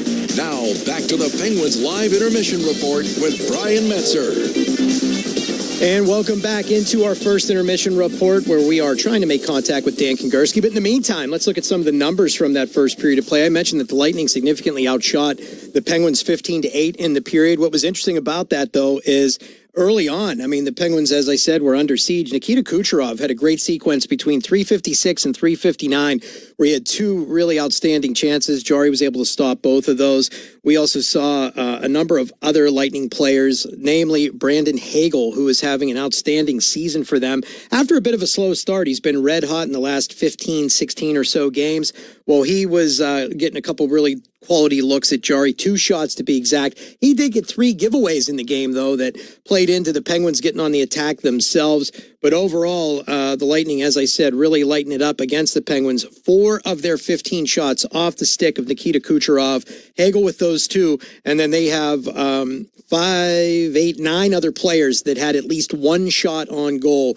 And when you have everybody getting in on the act like that, you are certainly going to create the offensive opportunities. It's worth noting, though, that the Penguins were ahead significantly, and well, not significantly. It looks that way when you look at the Lightning side because they won just 44% of the faceoffs that they took. But the Penguins did win 10 of the 18 total faceoffs. We do want to give you a little treat here, though. Jared just passed me a paper. He has it ready for you. I know if you missed the Boko fight, Joe did an outstanding job of calling it. So let's get you a little listen to how that sounded to the listeners on the Penguins Radio Network. Cleared all the way out to the neutral zone. A racing Dominic James will take it down for the corner. Slows down centering pass. Was slowed down by Dewar, and we got a matchup here. It's the big boy, Curtis Douglas, 6'9", 242 against Boko Amama. Center stage right over the Blue Lightning logo. Amama wrapping up Douglas, gets a couple of right hands in, but McDouglas trying to get a couple of rights in as well. Two, they go back and forth. Douglas's helmet goes popping off. Amama with a right hook and another right hook. And Douglas whiffs on a right hook. Amama gets one back. Douglas with one. Amama with two. And down goes Douglas. Boko Amama sets the tone in Tampa. Not even 3 minutes into the game, we get a heavyweight matchup. And you heard it there on the Penguins radio network just a little while back, and we wanted to make sure you heard it if you missed it. But Boko Imama, great stuff from him. He finally gets somebody to answer the call. He tried to get it going against Garnet Hathaway and as well as a couple of other Flyers the other night. None of them really wanted to take him on. Well, Curtis Douglas did answer it, and he paid a little bit for it because I don't know if he knew what he was getting into against Boko. But they exchanged a lot of shots. Boko ended up coming over the top with two biggies at the end, and that brought Douglas to his knees. He ended up going down, and great to see that happen for the big man who showed a lot of skill this year, too. You think he's just a fighter or something like that. If you haven't seen it, he had an outstanding penalty shot goal for the Wilkes-Barre-Scranton Penguins earlier this season, about a week and a half ago. I know I shared it and a number of others did. Just outstanding stuff. The way he went in, made a move, went to the backhand. Maybe the Penguins should utilize him when they get those shootout opportunities because some of their more skill guys haven't been able to cash in as Boko did on his penalty shot at the AHL level. When we come back, we'll take a look at some news from around the league, and we will labor to catch up with Dan Kingerski another time down the line here this season. But stay here for some news next on the Penguins Radio Network, presented by S&T Bank. What are two things the Pittsburgh Penguins have in common with Cleveland Brothers Equipment Company? Hard work and dedication. If you're looking for heavy equipment, need a specific part, or want expert service, talk to the industry leaders at Cleveland Brothers, your local CAT dealer. We provide solutions and products for construction, landscaping, oil and gas, electric and industrial power, highway, and more. Let us help you score the winning goal. Visit www.clevelandbrothers.com to learn more. Kimberly-Clark Professional is proud to be a champion sustainability partner of the Pittsburgh Penguins. Together, they are driving change to help reduce impact through a commitment to sustainable products and services. Learn more at kcprofessional.com/sustainability. The scrape of blades, the clash of sticks. Hockey's more than a game. It's unrelenting, never give up moments that make you feel alive. And so you commit to the weekly ups and downs, the long road to the playoffs. You wear your heart on your sleeve and your jersey with pride. And when you're there for your team, the NHL shop is there for you. Check out the largest selection of official NHL gear at NHLshop.com. Fanatics experience. Pittsburgh-based EQT Corporation is the top natural gas producer in the United States and is a proud sponsor of the Pittsburgh Penguins' pathway to net zero. EQT is an industry leader in cutting emissions and using our region's clean resources to replace dirtier sources of energy overseas. EQT and the Penguins are focused on achieving key climate goals and reducing emissions across Pittsburgh and beyond. Visit EQT.com to learn more about how EQT is moving towards the future and setting the standard for production of affordable, reliable, and clean energy. Keeping your home warm in the winter and cold in the summer, Mitsubishi Electric is a top manufacturer of heating and air conditioner products. And they're hiring. To elevate your career in engineering, project management, product assembly, and more, visit meppi.com/careers. The Pittsburgh Penguins are brought to you by our founding partners, Rivers Casino, Pittsburgh's entertainment destination. Gambling problem? Call 1-800-GAMBLER. Now, back to the Penguins Live Intermission Report with Brian Metzer. Penguins hold a 1-0 lead over the Tampa Bay Lightning, and it was compliments of Ville Koivunen. Brian Metzer back here with you, and let's take a look around the league at a couple news, notes, and more. And it seems like I'm always sharing injury information with you, and doing that again tonight. Tyler Seguin likely going to be out for the season for the Dallas Stars, who the Penguins see on Sunday. So I guess that's good news if you are a Penguins fan and don't want to play one of their better forwards. But he has an ACL injury And as I said, likely to be out for the remainder of their season. He's 33 years old now. I remember covering his draft year and interviewing him at a fan fest ahead of the draft, which was kind of a neat experience just because you always see these guys coming in. And I can't believe he's 33. But anyway, he played just 2 shifts in a 3-2 overtime loss against the Rangers on Tuesday before leaving at 1:44 of the first period. And that, as I mentioned, is an ACL injury. So tough news for him. And he's had some injuries in recent history here that have kind of derailed his time with the Stars the last couple of seasons. Ryan McDonagh, another guy that I know the Penguins usually hate to play based on the fact that he's been on rival teams of theirs. Well, he signs a 3-year, $12.3 million contract with these Tampa Bay Lightning that the Penguins are running into this evening. And I thought maybe he was starting to wind down the career a little bit. Well, not so much, because as I said, a 3-year deal just signed by him. It's $12.3 million overall with that contract, 4.1 per season. So kudos to the 36-year-old that probably just inked his final contract in the league, but you just never know anymore with these guys. When we come back, second period action from Tampa Bay. Joe Brand and Colby Armstrong will bring it for you next on the Penguins Radio Network, presented by S&T Bank. SiriusXM is the home for the best in podcasts, including Literally with Rob Lowe. Hey everybody, it's Rob Lowe here. Literally is really just an opportunity for me to connect with old friends, fellow actors, people that I admire. You'll hear conversations with Jennifer Aniston, Michael J. Fox, Tiffany Haddish, Oprah, Conan O'Brien, assorted brat packers. We converse through every fork in the road, from deeply thoughtful to extremely random. Literally with Rob Lowe is available now on the SiriusXM app. 24/7 on Sirius XM NHL Network Radio. Connor Bedard. Nobody said last year was bad, but what we're seeing now, he's the dog on the bone. It was almost as if he had some cement in his skates last year, and he wasn't F1 ever. He's different. This has been different. He wasn't bad last year. He was good. Now he's great right now. Sirius XM NHL Network Radio, Sirius XM 91, and on your schedule with the Sirius XM app. Experience the pinnacle of club soccer in the UEFA Champions League on Sirius XM FC. This is the place where legends are born. Merseyside magic from Mo Salah. Dynasties are built. Real Madrid do what they do best. And history is made. It is a night to remember for Paris Saint-Germain. Hear the top Champions League matches all season long on Sirius XM FC 157 and the Sirius XM app. Join me, Gord Stellick, and Scott Laughlin as we recap the night that was on NHL Morning Skate, weekday mornings at 7 a.m. Eastern on NHL Network Radio, Sirius XM 91. The biggest names in the game. Trying to get behind Ristolainen, walks in, put it between his legs, shoots it, scores! NHL play-by-play on Sirius XM. The best hockey lives here. Burns gets it back, stick handles to the backhand, moves in front, score! NHL play-by-play on Sirius XM. 90 Nation or WindowNation.com. Window Nation, the perfect fit.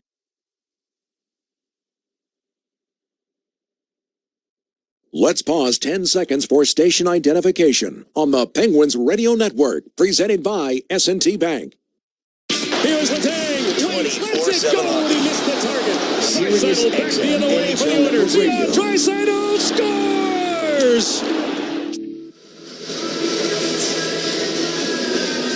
Well, a big reason why the Penguins are up 1-0 is because of their goaltender, Tristan Jarry, with 15 saves in that first period. As the Penguins were able to kill off 2 penalties and are now hoping to kill off a third. 1:37, they'll be shorthanded to begin this second period, but they've got a 1-0 lead. Ville Koivunen with a power play goal, his first career NHL goal, and it also snapped 24 straight penalties successfully killed off by the Tampa Bay Lightning. Well, I think saying Tristan Jarry was good is an understatement. He was insane. He probably had 3 breakaways, multiple 2-on-1s. A little action around him, around the net, and back-to-back save sequences. Saved a puck with his head, catching it with his glove. Pretty unbelievable first period for Tristan Jarry. Already technically a save for Jonas Johansson as he catches a wrister from Parker Wotherspoon in the neutral zone. We're underway in the second period. Opening face-off to begin it is brought to you by number 1 Cochrane. The Penguins in their road white sweaters attacking from left to right. Tampa Bay Lightning in their home blue sweaters attacking from right to left. The Penguins break up their entry as the Lightning have to reset in the neutral zone. 70 seconds to go on the Penguins PK. Bjorkstrand sweeps it ahead. Gensel chases it to the near corner. Wotherspoon tries to clear it. Gensel chips it up to Kucherov in the slot. Wrister doesn't get through. A block shot by Connor Dewar. Lizotte blocked a big shot last period on the penalty kill as well. This time Dewar. Now Carlson takes an errant pass. Took his time with it. Will flip it down to the Lightning end. 45 seconds to go on the Penguins PK. They lead 1-0. Pretty crazy watching this power play through the first period. Seeing the Tampa Bay 24th in the league. They're back in the Penguin zone now. High slot for Darren Radish. Over to the far circle, Kucherov. Downstairs for Gensel at the goal line. Back up to Kucherov. Radish in the slot. Looking for Gensel, and a good poke check from Ryan Shea. Pops the puck up out of play. 23 seconds to go on the Penguins PK. They lead 1-0 early in this second. A lot of weapons on this first unit power play for this Tampa team. Of course, missing Hedman now for 11 games. This is 12th game missed, and it's Kucherov and just trying to get those seam passes. Good stick from Shea. Shea swings the puck over to the near side for Chris Letang. He'll clear it down. Less than 15 to go on the Penguins PK. Johansson plays it behind his net. Darren Radish skates it up to the neutral zone far side, drops it back for Kucherov. He's able to get into the Penguin zone. Gensel far half wall, got it to Kucherov. Loose puck that Jari will clear on down. Crosby's out of the box. Too many blue sweaters around him as Lizotte takes it over the Lightning line. Does a knifed move, fires one towards the net. Johansson sweeps it out of harm's way to the far side. Amazing job by Tristan Jari at the end of that penalty kill. Crosby just stepping out of the box. Aaron puck laying around him, just firing it up to Crosby. Right to him, stepping out of the box. He's doing it all. Jari with the good puck handling skills. Yeah, almost fed Crosby. As the rest of the top line is out there now, Crosby helps get it down into the Lightning end. Well, maybe not. They call icing on the Pens. 17:49 to go in this second period. Penguins lead 1-0. So 3 kills in a row for the Penguins here against Tampa. The Lightning didn't even get a shot on goal. Good job at the blue lines. You see Kucherov carving up and making these spinorama no-look passes on entries, and Penguins doing a great job with sticks and getting sticks in lanes and seams in zone as well, blocking shots. And when it doesn't happen, Tristan Jari was there. Kucherov with 21 career power play points against the Penguins. Penguins PK and Jari denying him of another one so far. The Lightning are back in the Penguins zone. They sweep it off the end board. Slow rolling puck that's taken by Crosby. He'll cough it up to Lilleberg though, and then Lilleberg coughs it up all on his own. Loose puck to the neutral zone as Hayes was hunting it, but Moser got to it first. Now Pontus Holmberg will accelerate into the Penguins zone with the puck. He gets tripped down to the ice. Nothing called. Stretch pass ahead for Hayes. He'll take it over the Lightning line. He's got Crosby rink wide, but he'll swing it around the boards. The near wall Crosby only able to get it down to the corner as Lilleberg pokes it up. Carlson a drive and a glove save by Holmberg as Crosby takes a check to the back from Lilleberg right in front of Jonas Johansson's net. And Moser, Lilleberg, and here comes Holmberg. All these guys pestering Sid. They seemingly are on the ice most of the time he's out there. And that shot from the point from Carlson kind of whizzed by the chin of Sid as well. In at the net. Sid with those cross-checking penalties here to start this second period. And get the old fella, getting him grumpy, getting him nasty. They don't want to get him mad. Crosby coming into this game with the third most goals in the NHL at 18. Face off to the right, I should say to the left of Jonas Johansson. The Lightning win the draw. They kick it out to the neutral zone. Hagel got stripped of the puck, but now he gets it back. They skate over the Lightning logo. Now curl around over to the far side. Drop it back to Kucherov. Nifty move around Novak. He's in the Penguins zone near point. Tried to send it back to Hagel, but Novak steals away the pass this time. Gets it out towards center ice. Max Crozier sends it rink wide as Kucherov will dump it back into the Penguins' end. Parker Wotherspoon carves inside of Cirelli to take the puck away. He'll bring it over to the far side. Now stretch it up to Novak. Over the Lightning line, but quickly swept out by Tampa Bay. Hagel's back in the Penguins' zone. Cruises in the far circle. Back skates to the half wall. To Dasto. Fires. It goes wide. Oh, my goodness. I'm lucky to miss that chance. All kinds of room. Everyone just kind of... Hagel just pulled up in the zone and able to pick his poison. Found the late guy coming in. Well, the Penguins back in the Lightning zone. It's attempted to get swung up to the high slot, but kicked out all the way down to the Penguins end. Chris Letang will chase it as both teams get a change. 4 minutes into the second period, Penguins lead 1-0. Kindle fires one towards the net, blockered up and out by Johansson. Goes over to the far corner, but Kindle steals the pass away. There's Ian Koivunen jab after the puck. Now McGroarty trying to drag it in the near corner, but it gets escaped out to Cirelli. Up ahead to Gonsalves. He'll take it over the Penguins line with some speed down to the corner. Below the goal line, he gets crunched into the wall by Ryan Shea, then stopped at the corner of the near trapezoid. And now Gonsalves loses the puck. Penguins can't clear it out, though. Carlisle at the near point. Downstairs, looking for James. Letang broke that up. Now the young kid line comes through the neutral zone as Koivunen chases it on the near side. He's only able to poke it down a little bit. He got wrapped up by Carlisle. Nothing being called as the Penguins swing it around the boards. Over to Kindle in the near corner. At the goal line. Tries to work around Gonsalves. He'll take it in behind the net. Stop on a dime at the corner of the near side of the trapezoid.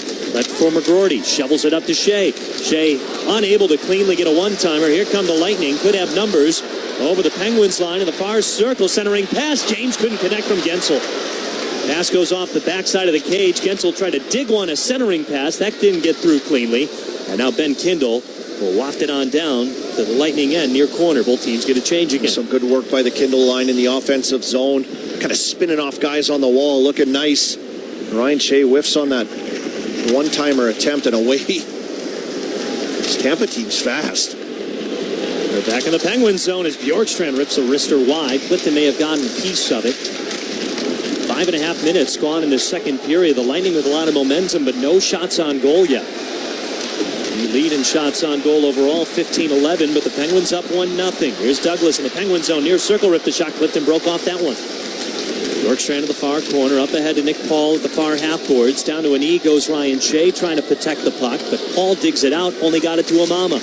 We saw a nice heavyweight matchup between Amama and Douglas at the early going of the first period. The Penguins dump it down to the Lightning end. It's dug out by Dasto. Will send a rink wide to Bjorkstrand. Ball over the Penguins line. Shovels it down to the far corner.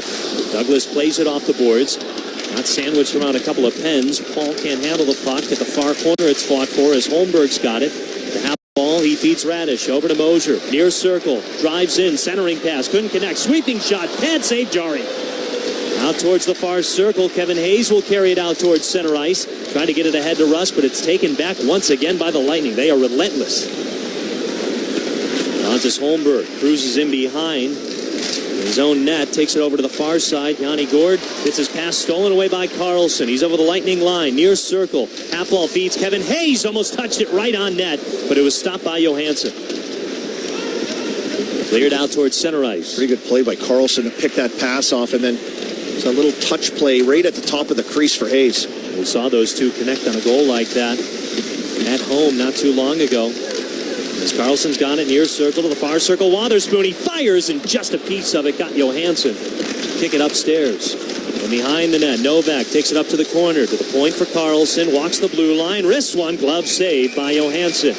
With 12:43 to go in the second, go to a break. Penguins lead 1-0 over the Lightning on the Penguins Radio Network, presented by S&T Bank. For 48 straight years, Ford F-Series have been the best-selling trucks in America. We got here by engineering breakthrough technology, redefining Built Ford Tough, and never settling for second best. But what's really made Ford F-Series the #1 selling trucks in America is you. Ford F-Series, built Ford tough. based on 1977 to 2024 calendar year total sales. Penguins theme nights are back at PPG Paints Arena, and this year they're bigger than ever. Fan favorites return, including Pucks and Paws, Star Wars Night, and Grateful Dead Night. Plus, we're adding exciting new nights you won't want to miss. Standout nights include Ugly Holiday Sweater Night, Mr. Rogers Neighborhood Day, Margaritaville Night, Country Night, and Peanuts Day. Ticket packages with exclusive gift with purchase are available now while supplies last. Check out the full lineup and secure your seats now at PittsburghPenguins.com/promotions. Penguin season presented by UPMC. As the largest and most experienced program in the region, UPMC Sports Medicine knows that injuries can happen to anyone, whether you're a weekend athlete, a rising star, or even a seasoned pro. That's why we offer a complete range of services and experts to help treat and prevent sports-related injuries to get you back in the game. To make an appointment, visit UPMCSportsMedicine.com. UPMC is the official healthcare provider of the Pittsburgh Penguins.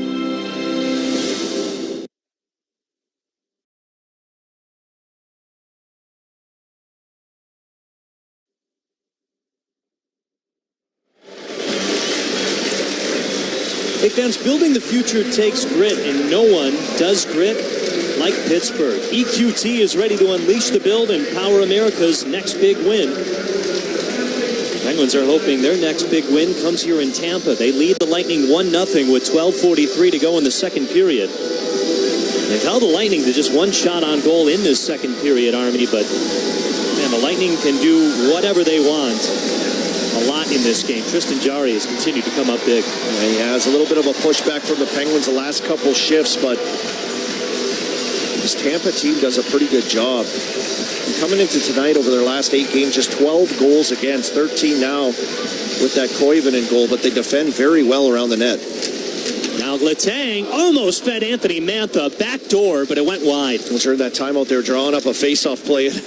Whatever they drew up, some kind of magic has almost worked just off the stick of Mantha.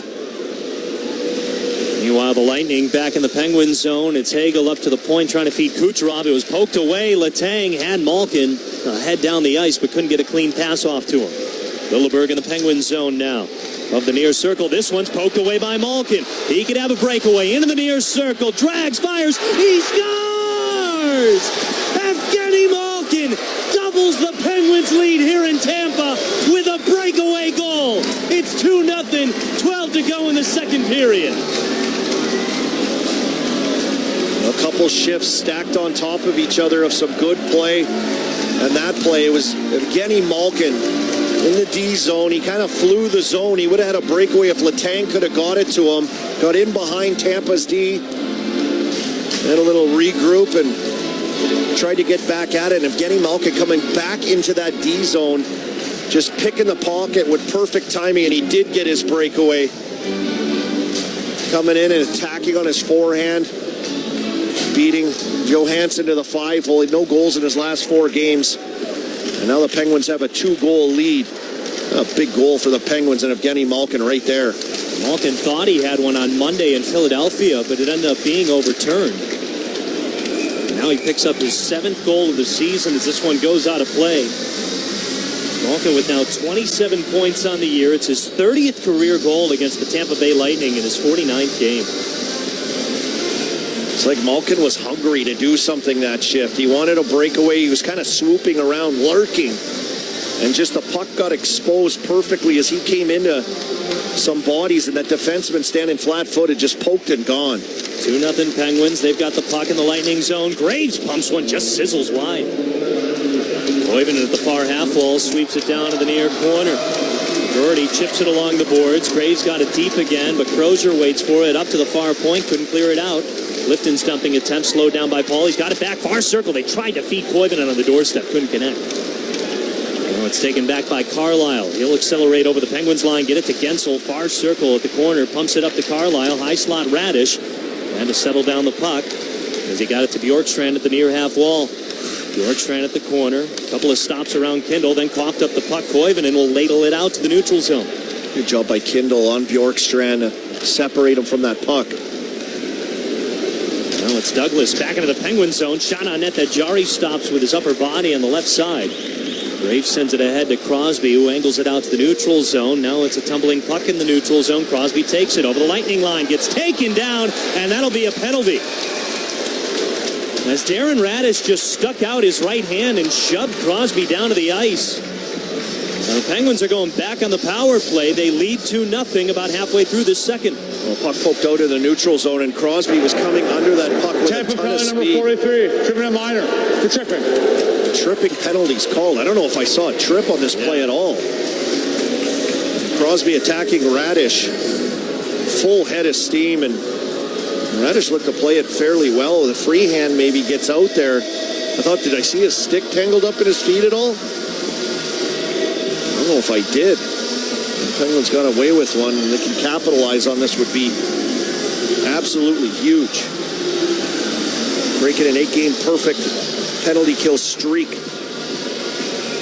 24 in a row for Tampa with the Koivunen goal. This would be a big one.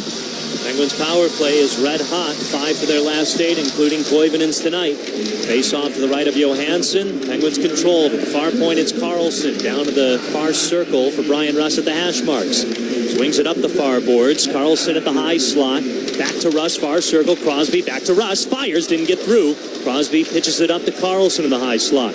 Takes it to the near point, flings it over to Rust, far circle, downstairs for Ben Kindle. He'll go for the doorstep, and they can't get it home. A glove save from Johansson with Malkin hanging out on the back door. And the Penguins really working it around well and trying to use Rust off on that left flank as trying to pull some of those penalty killers out towards him, and Crosby popping out high in the slot. Little give and go action at one point, got fed back down to Kindle on that play. And he looked like he just tried to shoot it in off the guy standing back door as Evgeny Malkin. Johansson just snagged it out of the air. Penguins win the draw again, in control in the Lightning zone. Crosby below the goal line, sweeps it up to Malkin near half boards. Carlson one-timer, redirection, they score!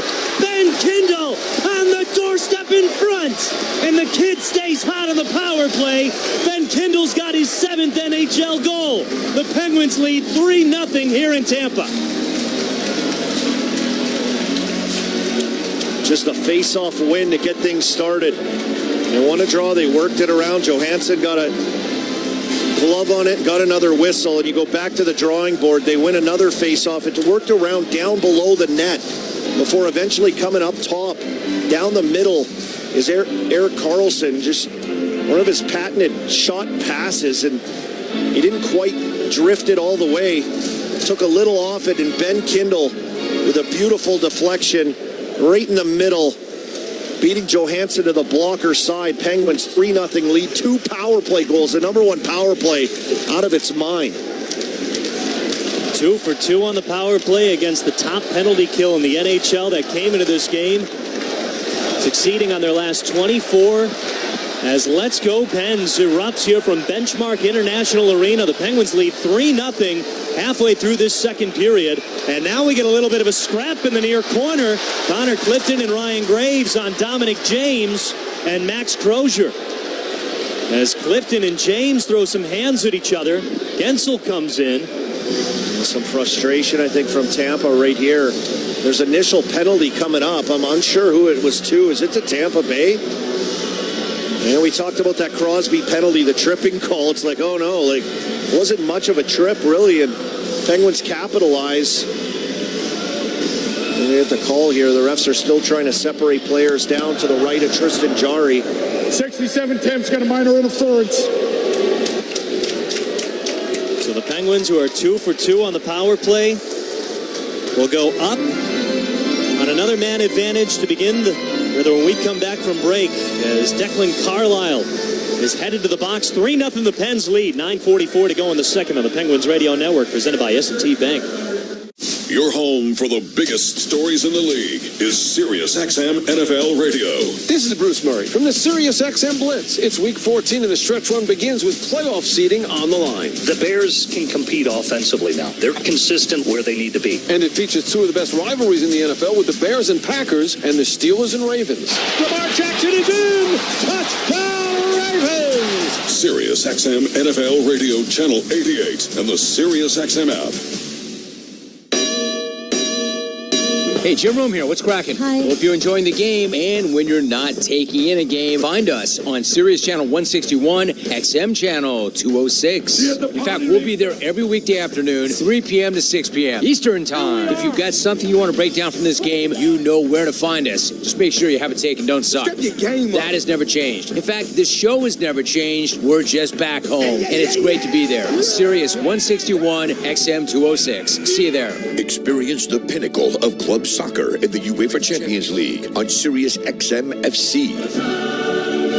This is the place where legends are born. Merseyside magic from Mo Salah. Dynasties are built. Real Madrid do what they do best. And history is made. It is a night to remember for Paris Saint-Germain. Hear the top Champions League matches all season long on Sirius XM FC 157 and the Sirius XM app. Your Lexus dealer.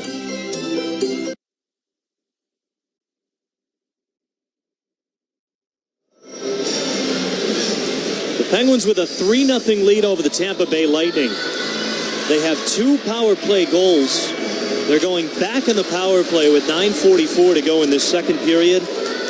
And on the most recent goal, it was from Ben Kimball on the power play. Assist by Erik Karlsson and Evgeny Malkin. And with that assist, Evgeny Malkin passes Bobby Clark and ties Brian Trottier for 10th most assists all time in NHL history with one franchise. 853 in Gino's career.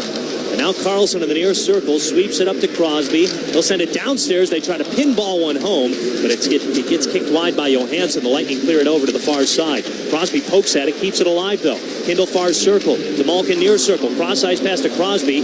Karlsson keeps it alive in the high slot. Oh, I thought that might have came out. Let's see what they do as they play on in the near corner. Nick Gensel will sweep it all the way down. Won't matter anymore. 1:25 to go on this Penguins power play. They lead 3-0 with 9 minutes to go in the second.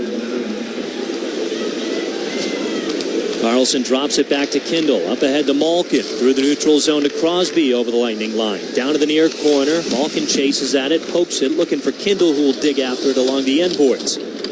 Lightning get a couple of blue sweaters in there. It's Radish and Dastow. They still try to dig after the puck along the near corner. It's still pinned along the boards. The Lightning like this, it just milks off time. 54 seconds to go on the Penguins power play. Still pinned along the boards as now Gord will flip it up to the point. Karlsson's got it. He fires a pass that gets deflected and just goes out of play. Over the plexiglass and the end boards. 42 seconds on the Penguins power play. They lead 3-0 with 8.5 to play in the second. Well, Tampa killed about 25 seconds down in that little scrum in the corner. No whistle. Now the second power play unit will come out. Koivunen with a goal on that. All the way back in the first period to get this night started for the Penguins with his first NHL goal. He's out there now. Hayes will take the draw. Novak to his right, Mantha to his left. And takes it over to the near side. Mosier swings it over to the far corner. Gensel gets there first, cranks it around the boards, and Hayes has to play it in the neutral zone. 33 seconds to go on the Penguins power play as they re-rack in their own end. Second unit out there. Pens lead 3-0 though. Just a little over 8 minutes to go in the second period. Novak over the Lightning line. Far circle. Swinging around the boards to the near side. Mosier's first there. Plays it off the boards. Only got it to the point for Letang though. We'll pump it down off the end boards. Angles off the corner. Novak chases after. Loose puck to Koivunen. Mantha in the slot. Got it to Hayes in the near corner. He coughs it up. Now Gensel accelerating into the Penguin zone against Letang. Drags, fires, saved by Jari. And the rebound pokes out in front of him. He'll freeze it as Carlisle comes out of the box. We're back to 5-on-5. The first successful penalty kill for the Lightning tonight. But it's still 3-0 Pens. Man, they had all kinds of nice passing. Again, the second unit here for the Pens, and just kind of a spinning pass out of trouble was Hayes, and Gensel got it with all kinds of speed. It's up the left side in a footway race with Chris Letang, and it didn't look like much of a shot, but we know Jake Gensel. He has a knack for kind of finding ways to score goals and getting pucks through goaltenders. Tristan Jari just hung on to that one. Didn't look that crazy, but Gensel, as we know, and he has a gift to score.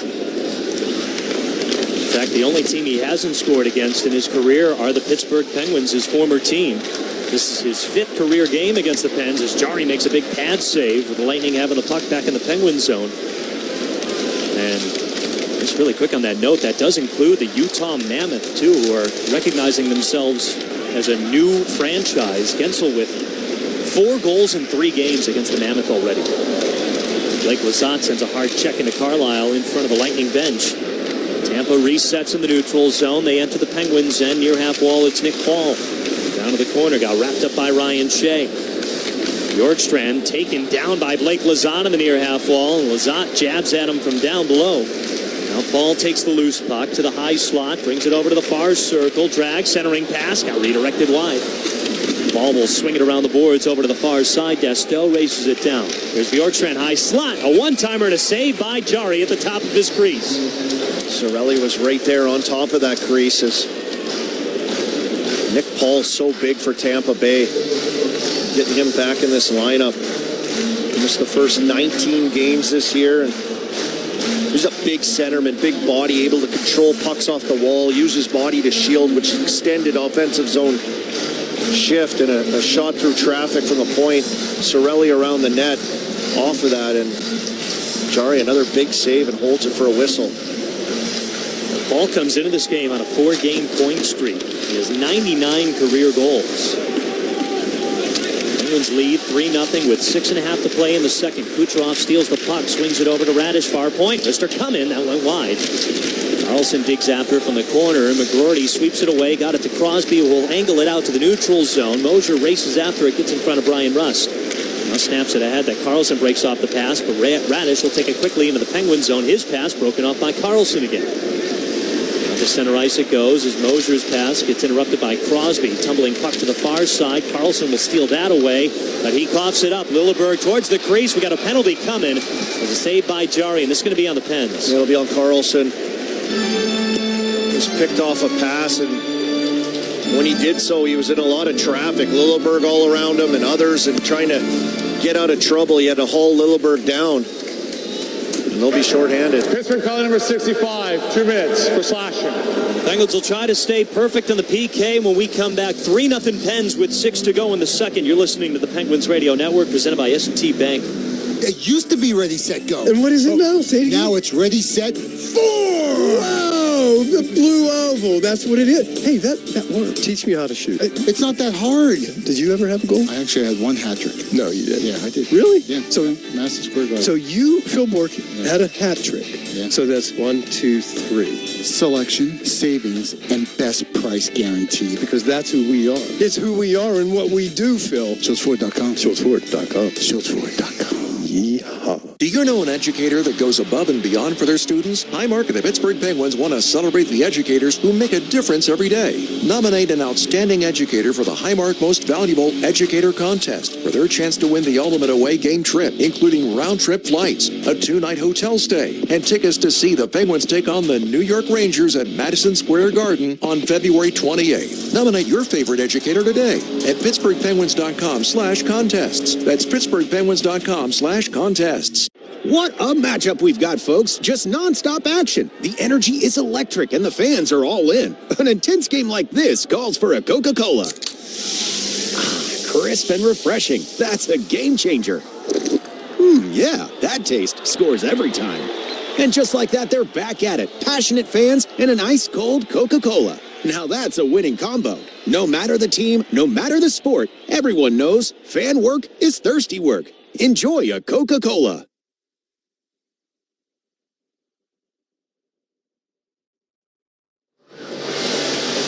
Penguins with a 3-0 lead with less than 6 to go in the second period. But they're back on the penalty kill.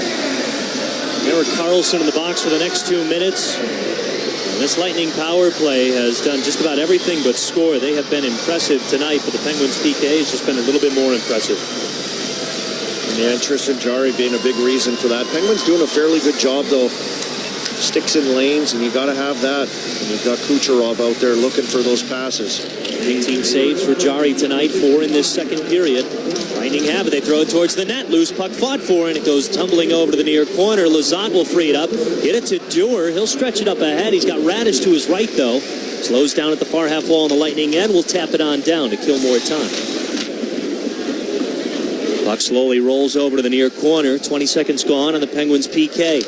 Lightning snap it over to the far side for Bjorkstrand. He'll cruise it to the neutral zone, drop it back to Kucherov. Skates over the Penguin line, high slot, takes it to the point, whiffed on a pass. Ryan Shea takes it and dumps it down. Kucherov's hitting his stick off the glass now with a little frustration. And then as he good off the attack, his edges is carving through players.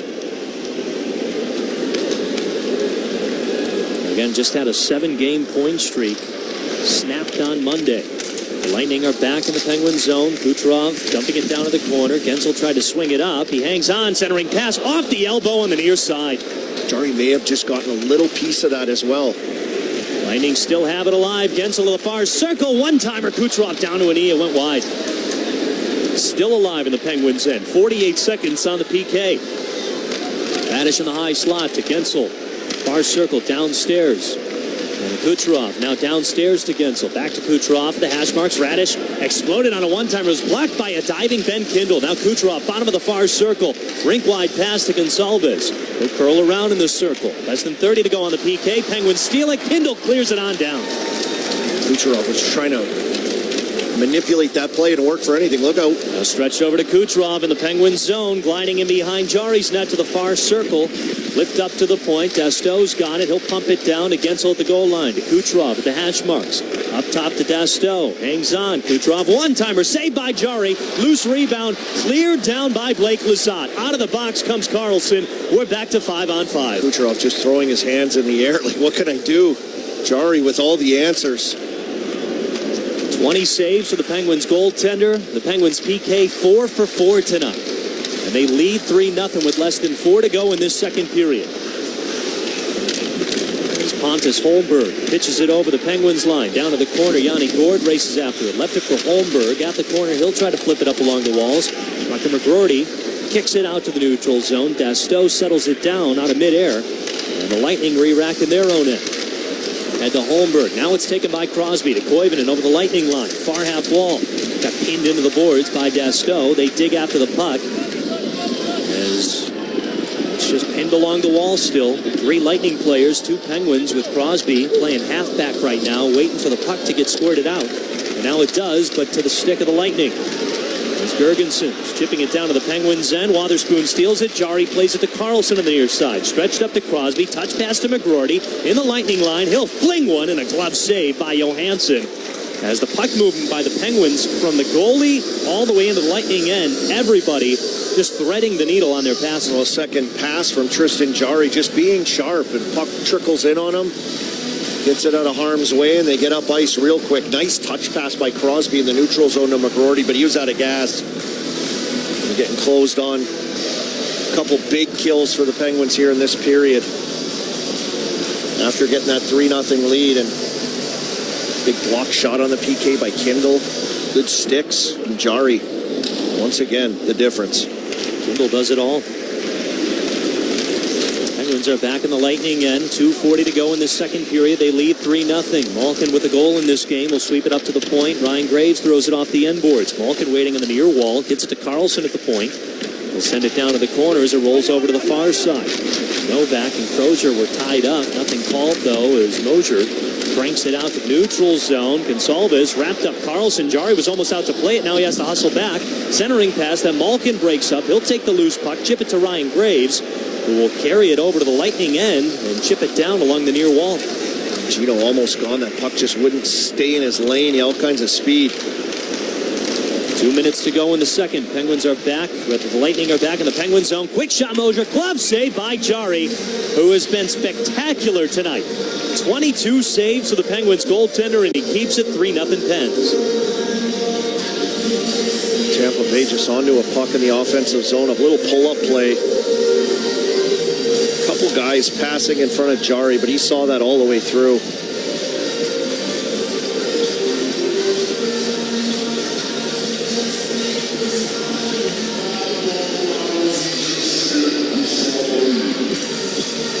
Face off to the right of Jarry. Exactly 2 minutes to go in the second period. Kindle to take the draw against Sorelli, and Kindle wins it. Penguins clear it up and out towards center ice as Radish chases after it. Dewar pokes it over to the near side. Drop it down to the corner for Lazadu, left it for Kindle. He'll take it to the far side of the circle. Dewar one-timer just wide of the net. Kindle races after the puck as Johansson out of his net will freeze it with 1:43 to go in the second period. Penguins lead 3-0. Kindle kind of has a gangly look to him, but he's strong when he wants to come onto a battle, isn't he? He kind of swooped in on the puck down low and just kind of touched it to separate it, used his body, still kept on his edges, and set up a pretty good play. When you combine his hockey IQ with relentless physicality, I mean, whether it's getting towards the net, the front of the net, putting a body on somebody, he just plays well beyond his 18 years of age. And the biggest difference when I look at him in the game he sat out a few games ago, came back against Toronto. Yeah, they lost, but Kindle personally had his legs going. He got his legs going last game in Philly. Here tonight, too. Big goal for him, but he's got his legs going again. That's a big difference for him. He had a power play goal tonight, his 7th goal of the season. Penguins in the Lightning zone, and a shot by Letang, sticked away by Johansson. Crosby was there, but couldn't get a clean handle of it. As Gensel chips and chases it into the Penguin zone to Radish, gliding in, curves around far circle, centering pass, they score. It's Kucherov.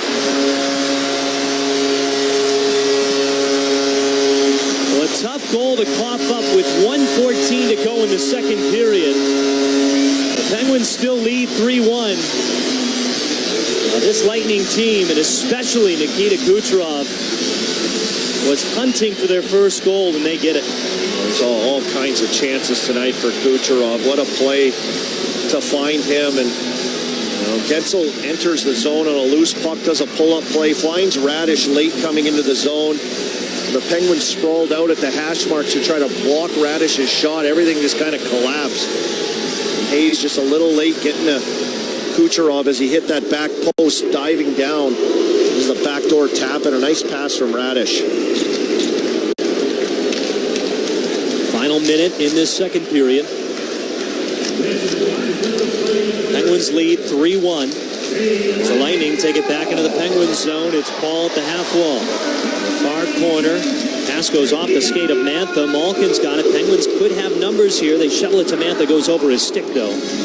Races after it below the goal line to the far corner. Malkin comes away with it, coughed it up. Novak will sweep it to Graves, who will pump it down. And behind the net, Mantha, who's wrapped up into the boards by Lilleberg.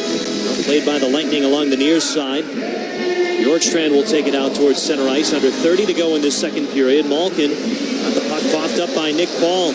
Paul in the Penguin zone, but they're offside as Novak and Bjorkstrand collided into each other right in front of the Penguins' blue line. Yeah, Bjorkstrand knocked down, fell down. Half his body was out of the zone. His feet were in the zone.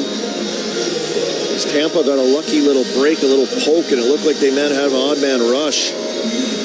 John Cooper not happy with the offside call.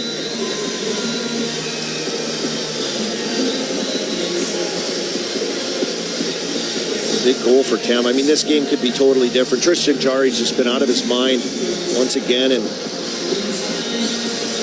Kucherov finally strikes here late in the second period, but still a 2-goal lead for the Penguins. It's Koivunen and Gensel throwing some hands at each other. Those two were traded for each other, not one-on-one, but part of the trade is there's a centering pass looking for Gensel. Luckily, it was poked away by Carlson. Just any little play off the wall. Kucherov so dangerous. You just can't relax. He'll find guys. 3 seconds to go in the period as Kucherov takes it into the Penguins zone, and that'll do it for the second. Well, the Penguins get a couple more goals, but Tampa Bay sneaks one in before the end of the second period, and it's 3-1 Pens through the first 40 minutes here from Tampa. Like you said, Army, this game could have a couple of different scores. With all the chances that the Tampa Bay Lightning had, Tristan Jarry has helped bail them out, but it was a little bit of a tough goal to cough up at the end of the second there. And the ref's trying to calm some things down here at the end of the period as the Penguins are going off the ice. Tampa Bay waiting there. Not sure what happened and what was said. But the power play a difference maker here tonight. Goaltending a difference maker as it's been from last year to this year. Just huge for the Penguins. A thought they did a better job, Joe, going into the intermission, coming into this period with the guys getting in behind those odd man breaks that we saw Tampa getting early in the first period. And they're going to be in a dogfight here against a tenacious Tampa team to get this thing closed out in the third. 2-goal lead. You're in a pretty good spot. You got to close these games out. Big 20 minutes coming up to close out the game here in Tampa. But first, the second intermission report with Brian Metzer as the Penguins lead the Tampa Bay Lightning 3-1 here from Florida. You're listening to the Penguins Radio Network, presented by S&T Bank. It takes all of us to take action and bring awareness to create a better community and environment. Penguins Pledge brings together key Penguins business partners with a common goal to create a more environmentally conscious community. Our Penguins Pledge champion partners, PPG, US Steel, EQT, Wesco, Indra Energy, and Coca-Cola are all committed to a better and more sustainable Pittsburgh. Learn more at pittsburghpenguins.com/Penguins Pledge. Pittsburgh-based EQT Corporation is the top natural gas producer in the United States and is a proud sponsor of the Pittsburgh Penguins' pathway to net zero. EQT is an industry leader in cutting emissions and using our region's clean resources to replace dirtier sources of energy overseas. EQT and the Penguins are focused on achieving key climate goals and reducing emissions across Pittsburgh and beyond. Visit EQT.com to learn more about how EQT is moving towards the future and setting the standard for production of affordable, reliable, and clean energy. The Steel City knows a thing or two about winners. When it comes to environmental services, WM has been winning for over 50 years. We have over 45,000 MVPs on our roster across North America, from truck drivers to sales professionals and everything in between. And right now, we're looking for Pittsburgh area professionals to join our winning team because doing what's right for our planet is vital work, best tackled together. We offer competitive pay, great benefits, and tons of other perks. Start your new career by visiting careers.wm.com. That's careers.wm.com. My dog Montague has always looked out for other people. So when he saw that our neighbor was hungry, we both jumped into action. We grabbed cans, friends, and a sled to get everyone the food they need. Eventually, the whole neighborhood joined in, donating food and money to help. Because it takes a neighborhood to feed a neighborhood. Visit unhungry.org to help feed yours. Because life. Highmark Blue Cross Blue Shield.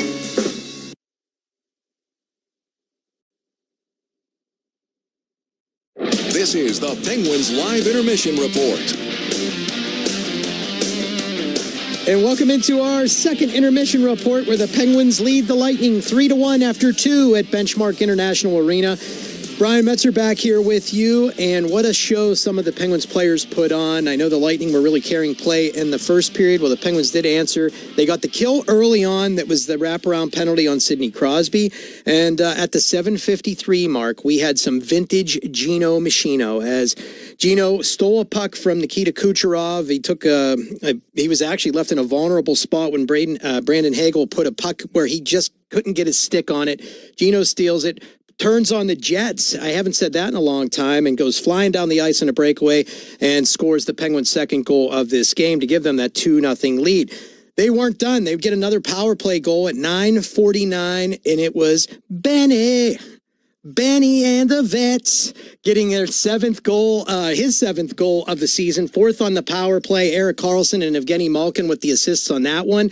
Beautiful tip from the youngster in front of the goal, and the Penguins had a 3-0 lead at that point, but unfortunately for the Pens, they did yield one late. Kucherov gets a little bit of revenge, his 12th of the season from Radish and an old friend, Jake Gensel, to make it a 3-1 game. So you got to hope that the Penguins can hold their lead in the third period. No issues with it this time. They've been playing a little bit more solid hockey in third periods of games. We'll see if they can get that done here in Tampa to maybe walk out of here with 2 huge points and deal a second straight loss to them after they fell to the Islanders on Tuesday night. When we come back, some hockey talk with the great Colby Armstrong. He joins me next on the Penguins Radio Network, presented by S&T Bank. It's hockey night in Pittsburgh, starring a lineup of Ford MVPs here to take on the ice. The Bronco family and Explorer putting a twist on the classics. And the Mach-E, can I just say, it's electrifying. Absolutely, Blink, and you'll miss the Ford Mustang. And the Ready for Anything F-Series, best-selling trucks in Pittsburgh. Wow, I'd hate to go up against this team. Ford, the official car, truck, and SUV of the Pittsburgh Penguins. The heaviest metal credit card of all time. rumored to be one of only 18 in existence. Plated with the very same tungsten that forged the International Space Station. And wielded at business dinners like a samurai sword. It's a classic corporate power move. But the real power move? Having end-to-end visibility on your most critical shipments. FedEx, the new power move. At UPMC Hillman Cancer Center, we believe cancer care shouldn't just be good enough. It should be life-changing. As the region's only National Cancer Institute designated comprehensive cancer center, we provide groundbreaking treatments and innovative clinical trials with renowned cancer specialists and a compassionate support system for patients and their families. Discover more at upmchillman.com/lifechanger. Hi, Staggy here to tell you about another great product from Nova Scotia. Mr. Donair Beef Jerky and Sticks, the official jerky of the Pittsburgh Penguins. In Canada, Donair is similar to gyro meat, but it's seasoned beef, not lamb. And like 87, Mr. Donair Beef Jerky is absolutely off the charts. It's keto-friendly, high in protein, and Mr. Donair's gyro seasoning makes it the best jerky you'll ever taste. You'll find it on Amazon, Cohen Markets, Turkey Hill, Country Fair, and PPG Paints Arena. Mr. Donair, the official jerky of the Pittsburgh Penguins.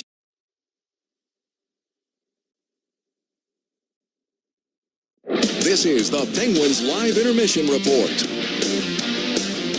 Penguins 3, Tampa Bay Lightning 1 after 2 at Benchmark International Arena. Brian Metzer back here with you, and now joining me live from Benchmark International Arena, none other than the Arm Dog, Colby Armstrong. Army, welcome back, my friend. How you doing tonight?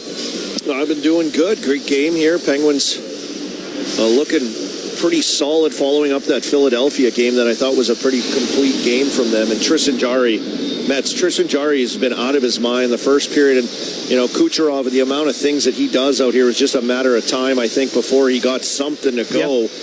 But I got to hand it to the Penguins. That power play stays red hot, and Tristan Jarry is on top of his game and completely locked in. Yeah, he's done a tremendous job here tonight, Arm. And just when you look at it, I know we talked about him recently. He's a new man this year, and I'm certainly here for it. I love watching the success that he's having, and he's an easy guy to root for at this point, is he not?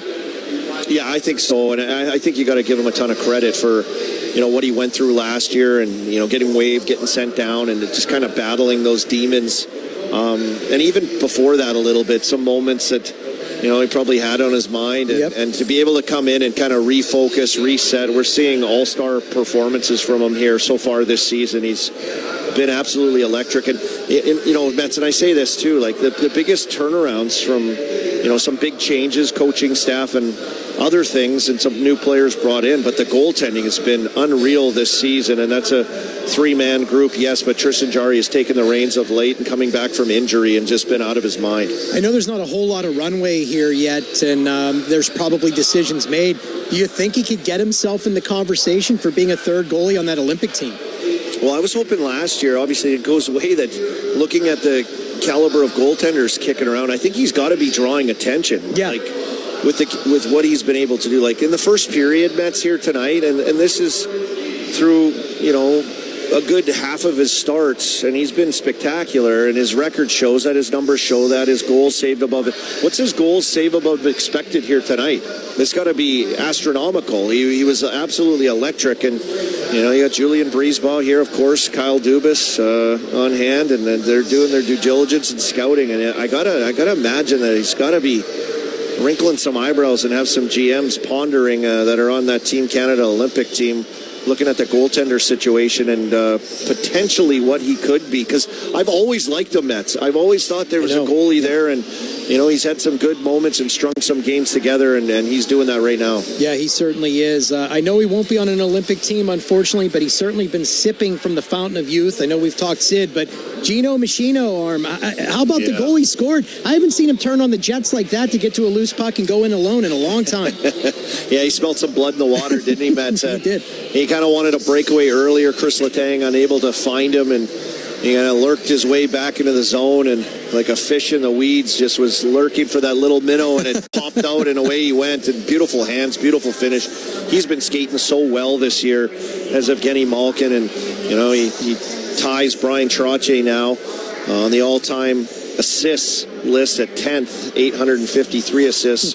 with his assist, a goal and an assist here in this second period, but a great start to the season for him. And I think the big thing, he's got the compete level, Mets, but he's got that fire, right? He's got that fire to want to be a difference maker, and he's got his legs. That's the biggest thing. He's skating really well legs are this season, and has been a monster for the Penguins. Well, the good news is, too, and I don't even want to jinx him because of the injuries that have gotten him in the past, but it seems like when you talk legs, the lower body health is certainly there. He's always had his skill, but the lower body has been an issue, and it's so great to see that. Army, we're just about out of time here, so I'm sorry I set you up for a thought, and I can't let you give one, but thanks for this as always, my friend. I love our conversation. We'll do it again soon. All right, Mets, enjoy the third 2-goal lead. The Pens are in a good spot. They got to hang on and push for this one. Yep, I agree with you there, and you guys will be calling all the action, so have a good call, and we'll see you in a couple of games here back in the Berg. All right, thanks, brother. All right, take care. That is Colby Armstrong. Great stuff from him, as always. When I come back, some news notes from around the league, and we'll do it for you next on the Penguins Radio Network, presented by S&T Bank. Looking for a delicious power play off the ice? Download the GetGo app and get a free 6-piece order of juicy all-white meat chicken nuggets, plus a dipping sauce of your choice. Or are you craving something that could satisfy the appetite of a Penguins player after sudden death overtime? Good news, the Pilgrim is served. Gobble up the traditional holiday favorites of roasted turkey, tangy cranberry, savory gravy, and crispy tots piled high on delicious stuffing bread for a limited time. GetGo, the official convenience store of the Pittsburgh Penguins. As the official professional products partner of the Pittsburgh Penguins, Kimberly-Clark Professionals deliver trusted brands like Scott, Kleenex, and Wipe-All to deliver game-ready hygiene solutions that keep facilities clean, efficient, and prepared for action. Learn more at kcprofessional.com. It takes real beer to quench real thirst, to give you real satisfaction. Iron City Beer is the perfect result of the skill and knowledge developed through 164 years in the business. Go on, grab one. Protecting your assets should not be. When it comes to insurance, employee benefits, or surety bonding, rely on the industry experts at Suber to help you minimize risk, maximize potential, and improve your bottom line. Suber, an official partner of the Pittsburgh Penguins. Tender Care Learning Centers, the early education professionals, has been providing quality child care and preschool education for over 40 years. To find one of our 20 convenient locations near you, visit tendercarelc.org. Tender Care Learning Centers is the child care provider of the Pittsburgh Penguins. My dog Montague has always looked out for other people. So when he saw that our neighbor was hungry, we both jumped into action. We grabbed cans, friends, and a sled to get everyone the food they need. Eventually, the whole neighborhood joined in, donating food and money to help. Because it takes a neighborhood to feed a neighborhood. Visit unhungry.org to help feed yours. Because life. Highmark Blue Cross Blue Shield.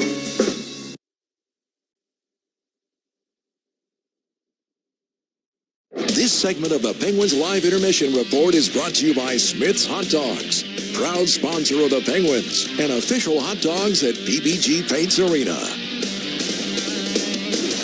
Penguins have a 3-1 lead over the Tampa Bay Lightning after 2 periods of play at Benchmark International Arena.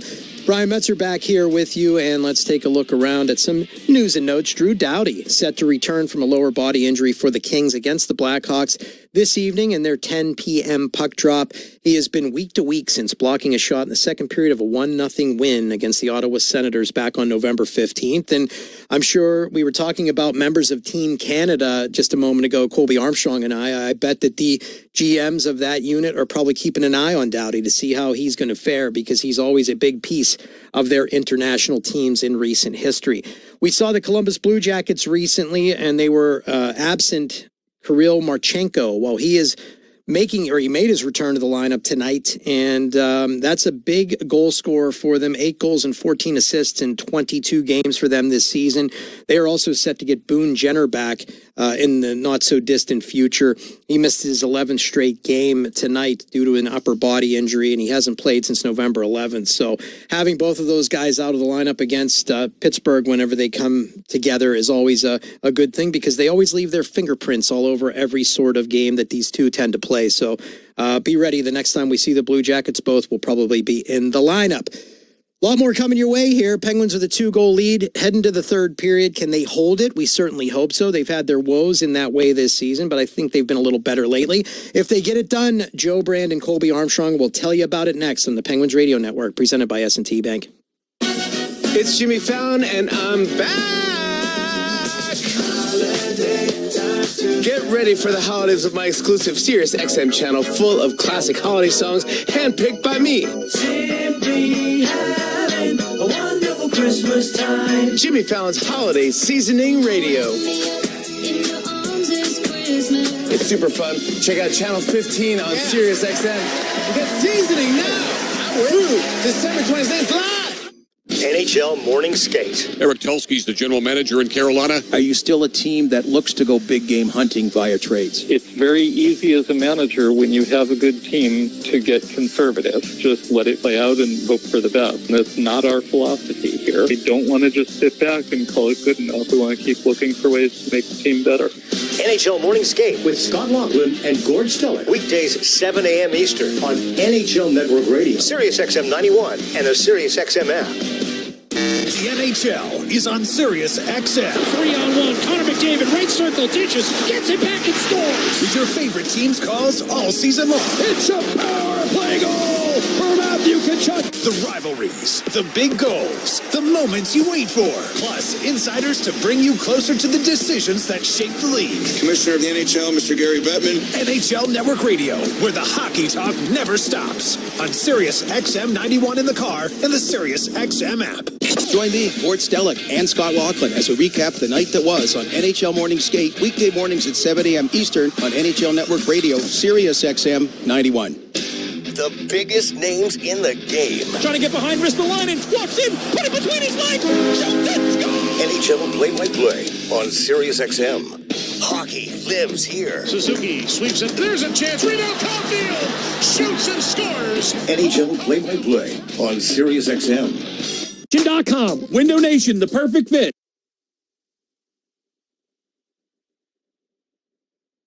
Let's pause 10 seconds for station identification on the Penguins Radio Network, presented by S&T Bank.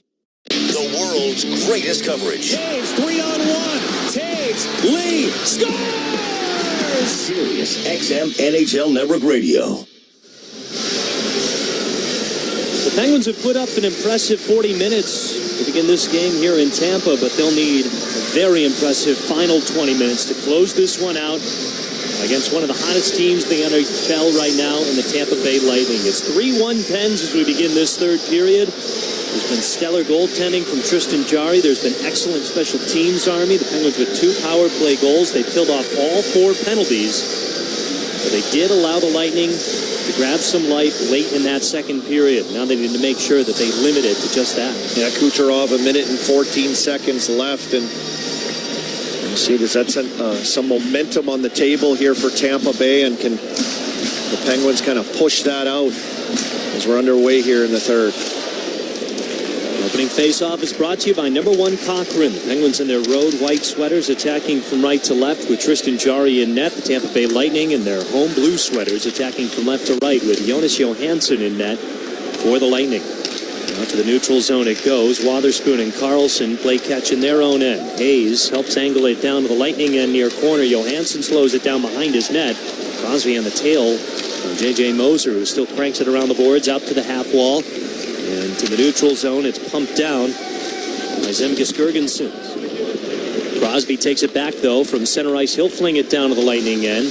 Tumbles right in front of Johansson's net. He'll stick it in behind as Desto waits for some traffic to clear in front of him. And Crosby's line started, that Gord line, right pinned to that line. Holmstrom and Girgensons. And Moser and Radish as well out there every time the Crosby line's on the ice. Penalty coming up here. Chris Letang. The stick tied up in Jake Gensel's feet. So just under a minute into this third period. Tripping call. Gensel and Letang have a few words.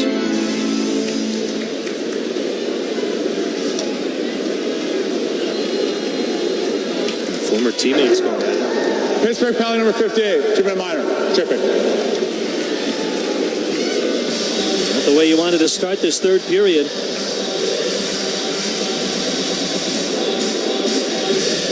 Yeah, stick. He let his stick go. It was just tied up there down in front of the penalty boxes there. It's tough to see where the boards were from our vantage point.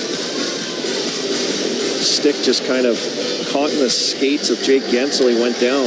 As Kucherov with a quick shot off the faceoff, and Jari reads it luckily. Just 2 seconds into this Lightning power play.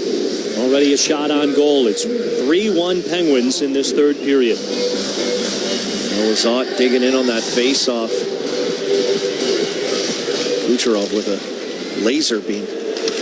Fight for the puck in the far corner. Penguins can't clear it out just yet. Lizotte gets it up but not out. Radish keeps it alive. Kucherov at the near point. Rink-wide pass. Playing it off the walls. Hagel, quick wrister. He scores. Hagel with a wicked wrister. Off a cross-ice pass from the far boards just above the far circle. And Brandon Hagel has his 16th goal of the season. And he's now got goals in 6 of his last 7 games. A power play goal for the Lightning. Bring them back within 1. It's 3-2 Pens. This is his second power play goal. Not sure Tristan Jarry saw this puck. Looked like Karlsson was out to front it. It may have hit off of Karlsson's stick and elevated. Jarry looked like he was guessing where that one was. Really the one time tonight that he's done that where he hasn't seen it at all. So a penalty tripping to Chris Letang. The power play for the Tampa Bay Lightning draw them within 1 here early in the third. As you mentioned, go ahead, Armin. What a play by Kucherov too. Just under pressure to dish it over to Hagel. Once again, some magic on that far side of the ice.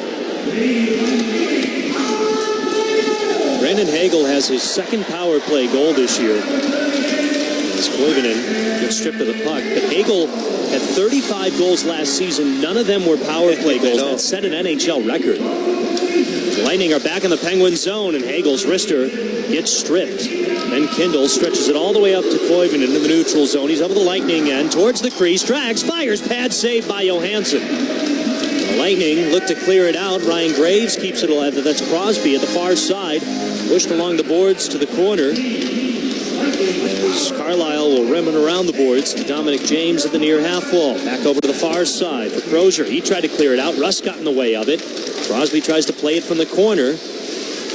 Keeps hold of it below the circle. Snaps it up to Shea. He drags. He fires in a blocked shot by Dominic James. How did Crosby beat Shea?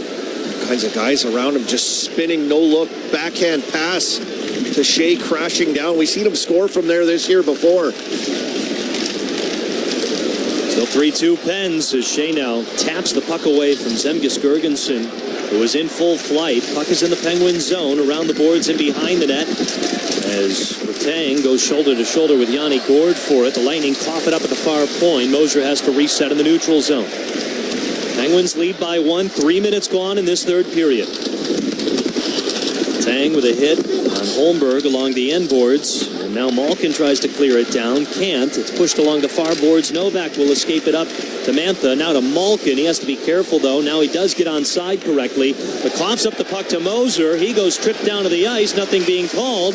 As Novak gets taken down now, they blow a whistle. Malkin shoves one of the Lightning into the end boards. And there's a gathering just behind the net of Johansson. There's Moser again on Malkin. Malkin was laying some cross checks on him. And once again, it's this Yanni Gourde line and Radish and Moser. Pesky line to play against. It's a forecheck from Mantha. A trip on Holmberg. Trips up Novak and Gino piles in there. Kenny Malkin will sit for tripping. It looked like Novak got tripped. Yeah, I mean, did they call it on the play all the way back? Getting a replay of that Sidney Crosby spin around backhand pass to Shea. Just insane. A big block, and now another penalty kill for the Penguins. Lead 3-2 as Kucherov tried to rip another shot, fresh off the face-off. Lightning still keep it, but Wotherspoon can't clear it out. Loose puck to the near point, swept down to the boards by Bjorkstrand. Karlsson tried to crank it one way, and then got wrapped swept up with the puck. Now Radish has it. High slot to the far circle. Hagel. 2 chances to get the puck out. They had to get pucks out there. Laid off the end boards to Kucherov at the half wall. They'll take it above the near circle. Downstairs, Gensel plays it up. Kucherov, touch pass. Kucherov, one-timer, block shot, Wotherspoon. 1:25 in the Penguins PK. They lead by 1 with 4 minutes gone in this third period. Downstairs to Gensel at the goal line, below the circle, flips it up to Kucherov. He cruises towards the crease, hangs on to it. Above the circle now, takes it to the half wall. Downstairs, Gensel, touch pass, Bjorkstrand, big save, Jari sliding to his right.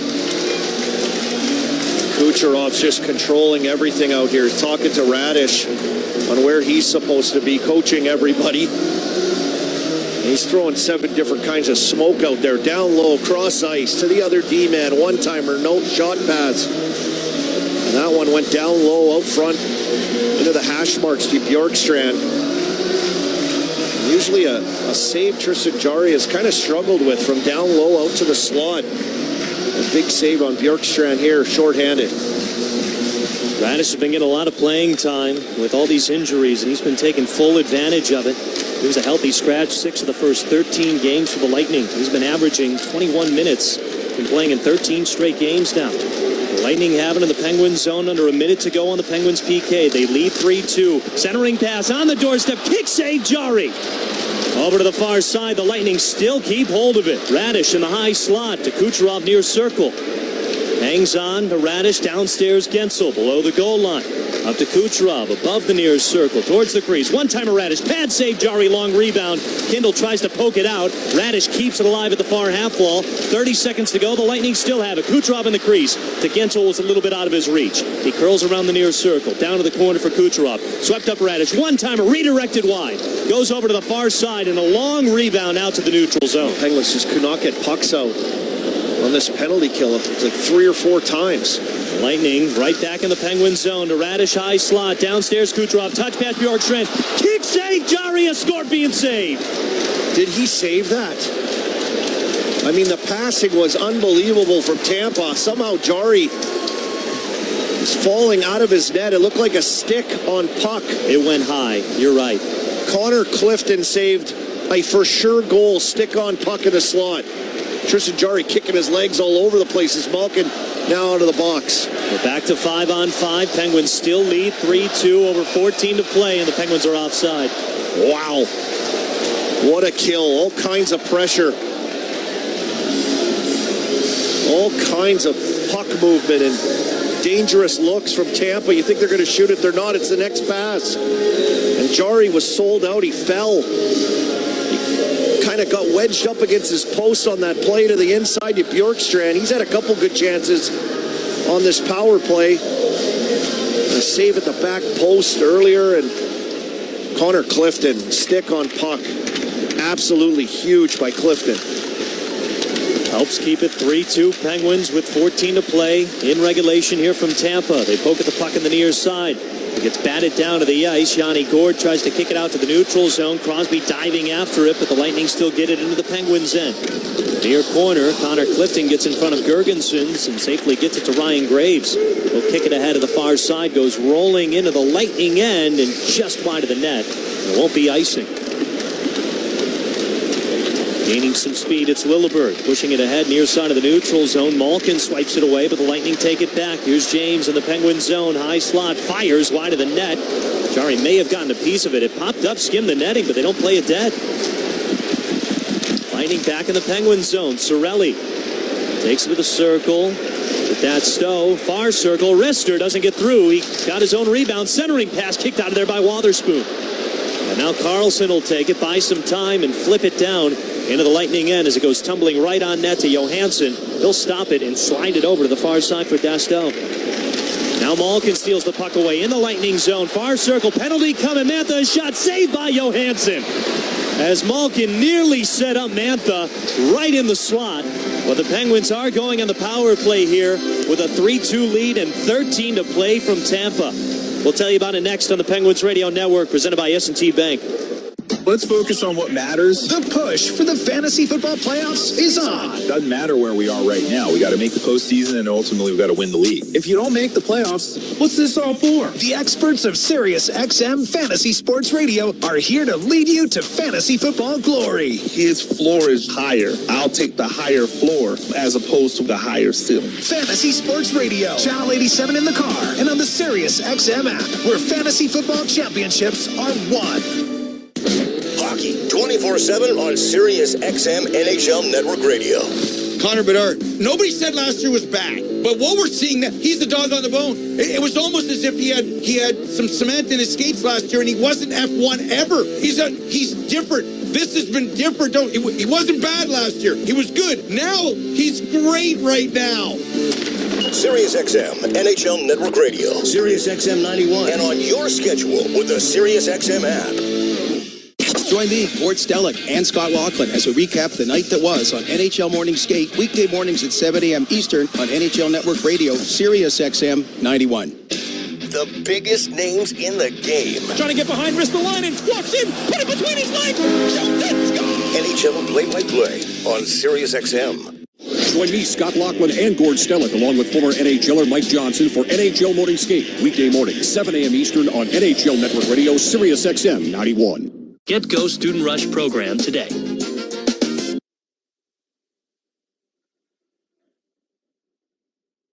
3-2 lead for the Penguins here in Tampa. 13 minutes left to play. And the Penguins hoping to unleash another power play goal. They've got two tonight. Fans unleashing AI takes brain power and real power from right here in Pittsburgh. EQT fuels the innovation driving the next big play.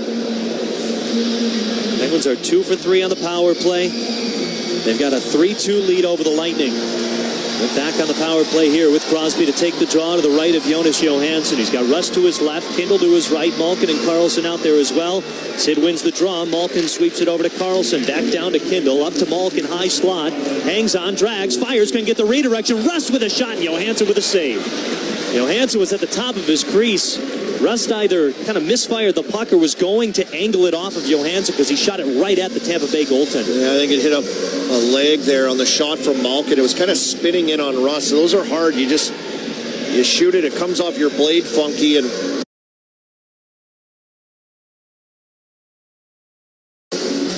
Johansson able to grab that. Another face-off that the Lightning come away with. Lilleberg will clear it all the way down to the Penguins' end. Lightning lead in shots on goal, 30-22. Penguins lead 3-2 with 12.5 to play from Tampa. Karlsson with a ton of speed brings it down to the Lightning zone. Down to the corner, fires one off the side of the cage, and it's quickly cleared down by Hagel. And we saw Karlsson do that exact one-man breakout in Philly last game, leading to a goal, the Crosby goal in the power play. This time they kind of shut it down to Tampa. Now it's Kindle into the Lightning zone. Got it to Crosby, far circle. Sweeps it up to Malkin. Touch pass to Karlsson. High slot. Back to Malkin above the near circle. Back to Karlsson at the point. Saucers it to Rust. High slot to Karlsson at the point again. Back skates along the blue line. Down over to Malkin in the corner. Bottom of the near circle. Back skate downstairs to Ben Kindle. Flips it up to Karlsson. High slot. Downstairs, sticked away by Johansson. Crosby fights for it in the corner. The official got in the way. Now Kindle will swing it around the boards.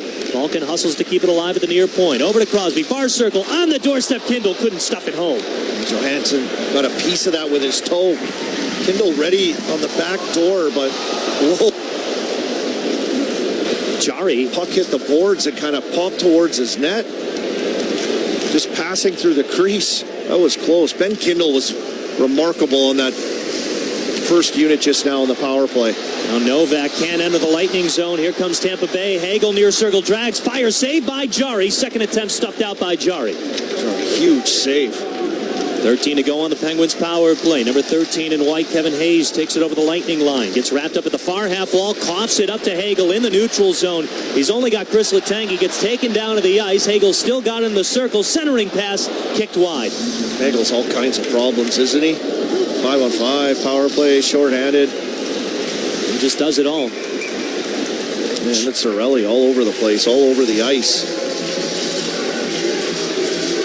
3-2 Penguins with less than 11 to play. from Tampa in regulation. And Tampa survives that power play. That first unit with some really good looks, playmaking, and Ben Kindle just making so many beautiful plays out there, relieving pressure, finding the next guy under pressure, making a play out of there. 18 years old on that first unit power play. Jari with some saves coming out of that as well. Continues to make some huge saves. Face off to the left of Johansson. Penguins clinging on to this 1-goal lead as a quick wrister from Shea went wide of the net. Tampa goes for an outlet pass looking for Gensel, speeding through the neutral zone. Couldn't connect, but the Lightning dump it down into the Penguins' end. Shea escapes it to Lazan on the near side. He'll flip it ahead of the neutral zone. Puck on edge into the Lightning end as Carlisle cranks it around the boards to Dominic James, far half wall. He sends it rink wide to Kucherov in between the penalty boxes. He snaps it over to Gensel, centering pass. Big save, Jari with a right pad save. Now Boko Amama galloping on the far side of the neutral zone. Tucks it down into the Lightning end. Johansson out of his net to play it. Over to the far corner. Amama playing it along the wall. Tries to sweep it up. Gets it to the point for Connor Clifton. Snapped over to Ryan Graves near side. Wrister goes off of Kucherov. He'll just take it. And now curl around in the near circle of his own end. Under 10 to play from Tampa. Penguins hanging on to a 3-2 lead right now. They scored the first 3 goals. Tampa got one in the late stages of the second period, and then a power play goal in this third. As Graves from his own end will pitch it over to Brian Rust. He'll skate it to the near side of the neutral zone, help get it over the Lightning line, but only that. J.J. Moser takes it back for Tampa Bay. Moser in behind Johansson's net, uses it as a screen to get it up to Radish on the near side. He sends it rink wide over to Holmberg, cruises into the Penguin zone, far circle, U-turn at the hash marks, drops it down to the corner. Jurgensen's waiting for it. It gets sticked along the far wall. Gino tries to kick it up and out. Now they fight for the puck in that far corner, and the Penguins end with 9:15 to play in the second, rather in this third period. Penguins lead 3-2. Anthony Mantha clears it up and out. It goes out to the Lightning end. Not fast enough for icing as the Penguins could get a change. These situations right here, just kind of a controlled breakout. We're seeing the Tampa Bay Lightning using that weak side of the ice again, as spring speed, being dangerous off the rush. So all the way down, icing by the Lightning. 8:48 to go from Tampa. Penguins lead 3-2.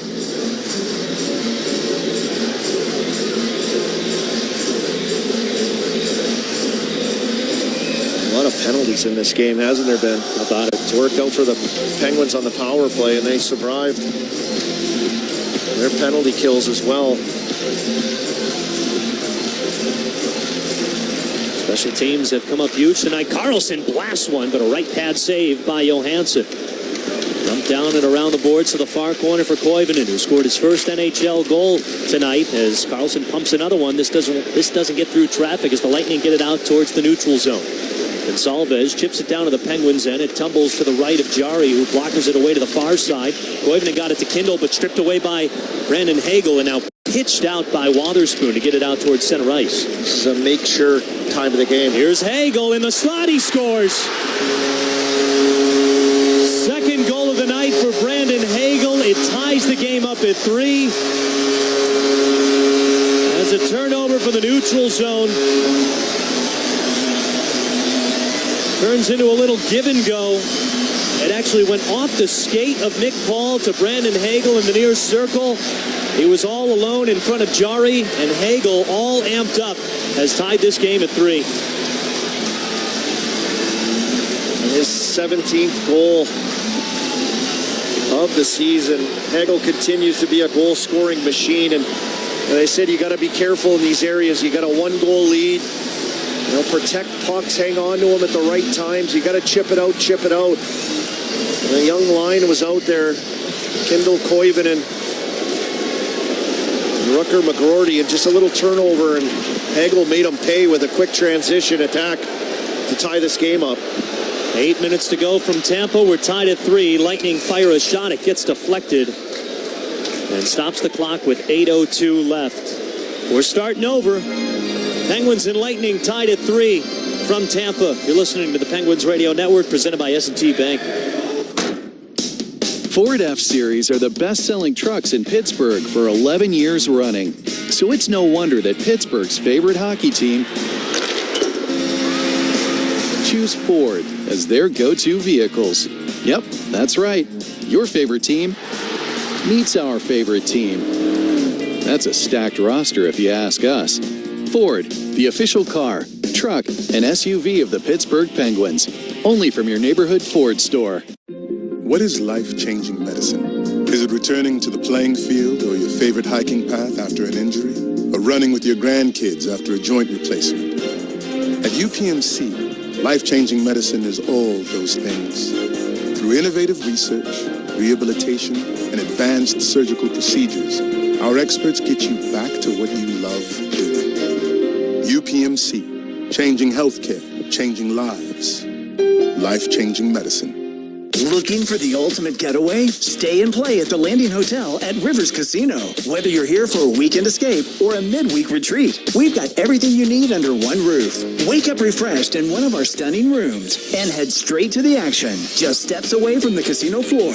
Enjoy a variety of gaming, dining, and entertainment, all just outside your door. Visit riverscasino.com and book your stay today. Experience the best of both worlds at the Landing Hotel at Rivers Casino. Gambling problem? Call 1-800-GAMBLER.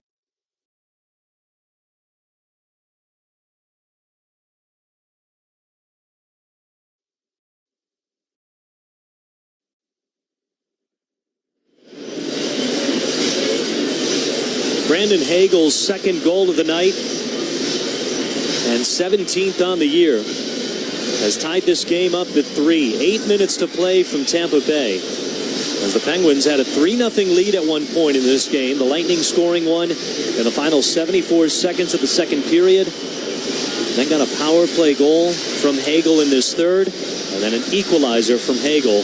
That's where we stand right now. Just a little breakdown on that third goal. Just live to fight another day. Up a goal.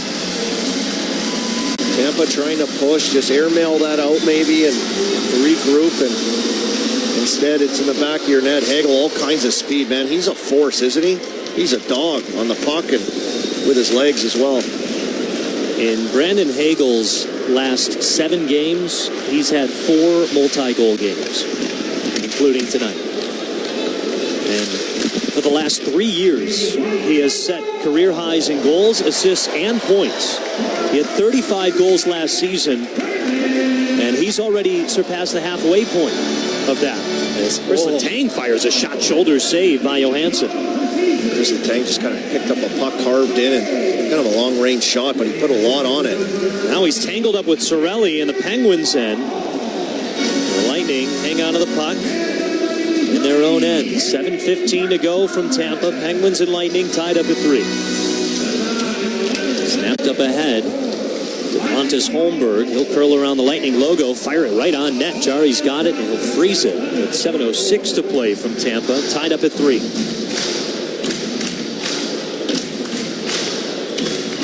Yeah, that late goal from Kucherov, end of the second period. It was a big one. Yeah, minute and 14 seconds left, and wondering how the Pens would come out and what that would do here for this Tampa team. And they've struck twice in this period, both goals from Hagel. As dangerous as Tampa's been, they had a 3-goal lead, 3-0, and Tampa has battled and fought their way back. You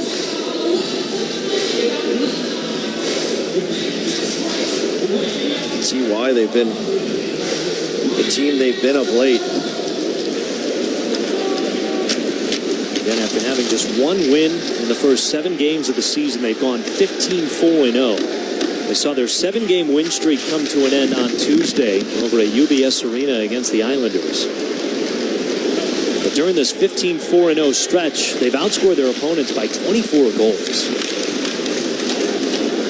Right now we're tied at 3 with 6:40 to go in regulation. Crosby fights for the puck in the near corner. It's in between the legs of Hayes, snapped up to the point. Wotherspoon keeps it alive. The far point for Carlson. Wrist one. Crosby down to the ice. They fight for the puck, and it's over to the far circle. Also threw that through. Crosby was dumped at the side of the net. It hit off him, and Brian Rust jumped right on it. Pretty good chance. Just couldn't find the rebound. He could have tucked that in. And Crosby was in a ball, get hit with a puck down on the ice like that. Dastow throwing hands at him as Crosby was down on his hands and knees on the ice. 6 minutes to go from Tampa. We're tied up at 3. Malkin helps angle it down into the Lightning end near corner. Darren Radish races after it, flips it up along the near wall. Got it to Cirelli, who will shovel it out towards the crease. Moser gets to Gensel. Gensel in full flight, then disrupted by Tommy Novak. Drops it down to the near corner. Ray sweeps it away. Bounced off of Gensel, skating off the side of the cage. Now Mantha from the near wall plays it up. It goes squeaking out to the neutral zone, taken by Moser. Cirelli will dump it down to the Penguins end, near corner. Graves waits for it in behind Chari's net. Flipped up along the near wall. Koivunen drags it. Now a rink-wide pass to Kindle. Far circle. Cranks one. Pad save. Coming from Johansson. Now Kindle sends it rink-wide. Kindle keeps it alive at the point. Downstairs to McGroarty at the corner. He tries to cut towards the crease. Couldn't finish it. Really nifty play by McGroarty to try to get that out front. There's the young line out to Letang. Back to Kindle. He'll crank one. Pad save. Johansson. Long rebound in the crease. Kucherov easily handles it. He sends a Murphy dump into the neutral zone. Carlisle tries to drag it into the Penguins, and he will, but the Lightning would be offside, so the Penguins regroup. Under 5 to play. We're tied at 3 here in Tampa. If the Penguins score, you win a free Big Mac. Tell you about that in a moment as McGroarty sends one on net. That's blockered away by Johansson. When the Penguins score in these final 5 minutes, or any final 5 minutes of the regular season this year, you win a free Big Mac courtesy of the McDonald's app. Offer is free with valid purchase. Just use the app nearby 3 days after the Penguins score on the Big Mac attack. Again, in the final 5 minutes of any regular season game this year. 4:20 to go from Tampa. Tied up at 3. Gonsalves takes the puck. He gets it to Hagel. He's got 2 goals tonight. Lost the puck in the near circle. Some good poke checks coming from Parker Wotherspoon. Now it's cleared down. It'll be icing by the Pens with 4:09 to go from Tampa. Tied up at 3.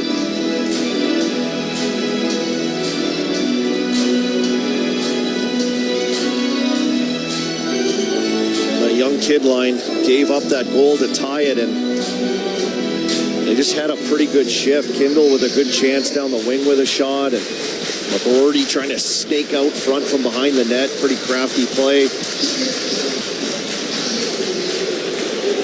Trying to get that goal back. Penguins haven't trailed in this game.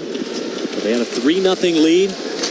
Again, Tampa scored one late in the second, and then 2 in this third to tie things up. Now with speed, it's Dominic James into the Penguin zone. Got stripped to the puck, Parker Wotherspoon. Sweeps it up ahead, far side of the neutral zone. Connor Dewar chips it down to the Lightning end far corner. Gilliberg first to get there, sends it along the far boards. Desto takes it up towards center ice. Gensel couldn't cleanly handle it. Neither could the Pens, though. It's pitched up into the Lightning bench. That'll send us to our final break of the third period. Penguins and Lightning tied up at 3. 3:39 to go from Florida. You're listening to the Penguins Radio Network, presented by S&T Bank. Hey, Metallica family. This is James. It's Lars. This is Kirk. It's Robert. It really means a lot to have our own channel here on Sirius XM. For us to be able to have a platform to share the music that we love, the music that we create, the music that inspires us. The most Metallica anywhere. Maximum Metallica. Do you want heaven? Channel 42 and the Sirius XM app. On right now. Hockey 24/7 on Sirius XM NHL Network Radio. Connor Bedard. Nobody said last year was bad, but what we're seeing now, he's the dog on the bone. It was almost as if he had some cement in his skates last year, and he wasn't F1 ever. He's different. This has been different. He wasn't bad last year. He was good. Now he's great right now. Sirius XM NHL Network Radio. Sirius XM 91. And on your schedule with the Sirius XM app. Join me, Gord Stellick, and Scott Laughlin as we recap the night that was on NHL Morning Skate, weekday mornings at 7 a.m. Eastern on NHL Network Radio, Sirius XM 91. The biggest names in the game. Trying to get behind, wrist the line, and walks in, put it between his legs, shoots it, score! NHL play-by-play on Sirius XM. MLS, NWSL, the USL, and more covering the beautiful game here at home. American soccer lives on Sirius XM FC 157.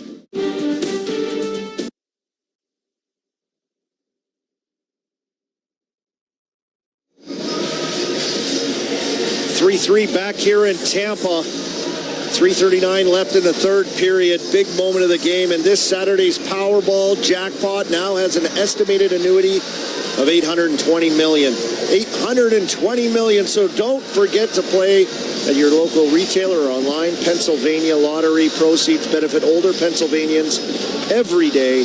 Players must be 18 or older. Please play responsibly.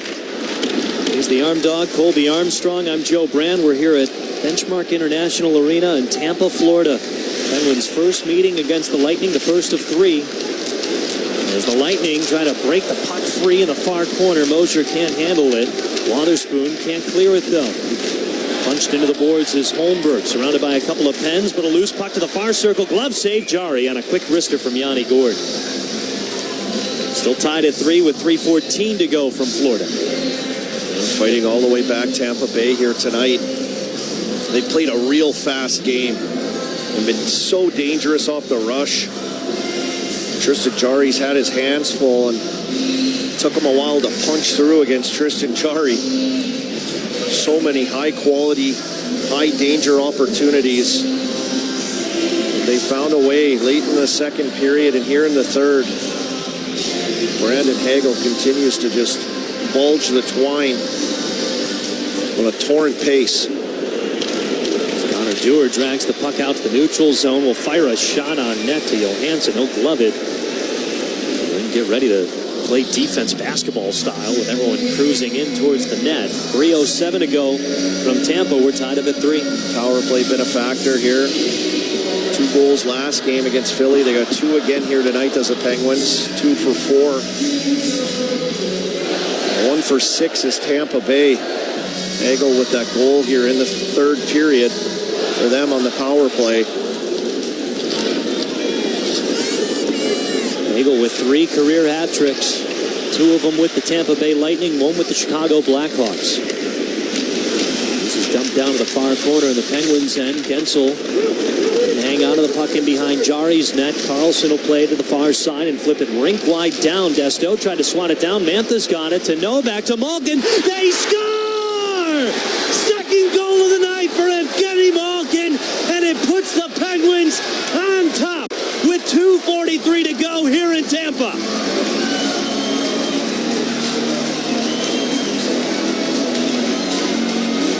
Now we've seen Tommy Novak make some of these passes, right? Now this is just a play that nothing was happening kind of, and they came onto a puck. It was kind of scary in and around Tristan Jarry, actually, and Carlson skated out of trouble. Sorelli hot on his trail.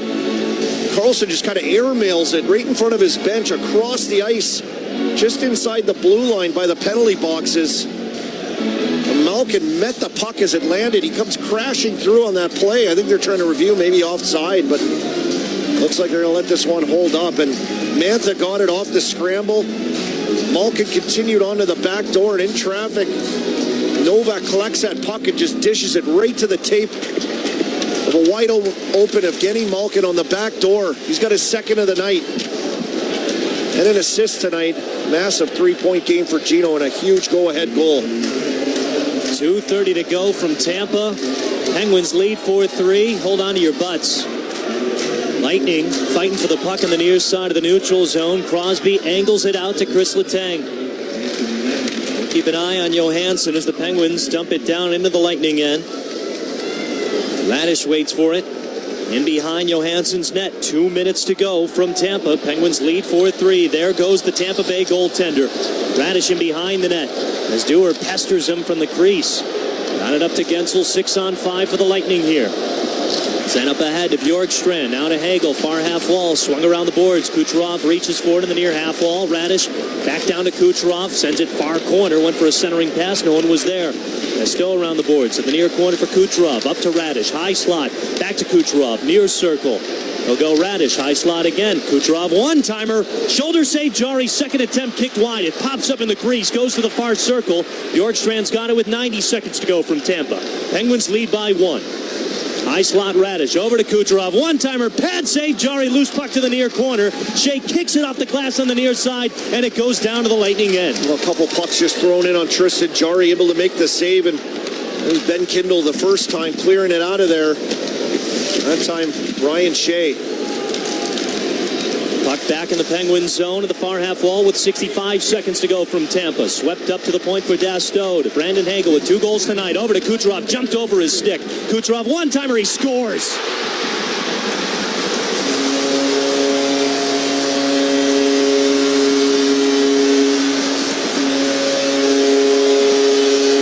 A blast of a one-timer from Nikita Kucherov. His second goal of the night.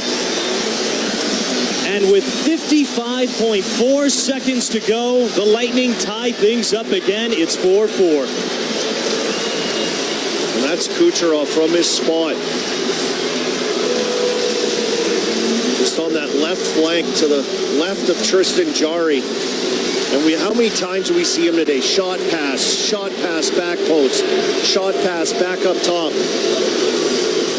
And that is like a pitching duel in a sense with Tristan Jarry. He's going, what's coming next? And it comes to him on that flank, and he absolutely welds it short side, top corner. Hagel with 2 in the third.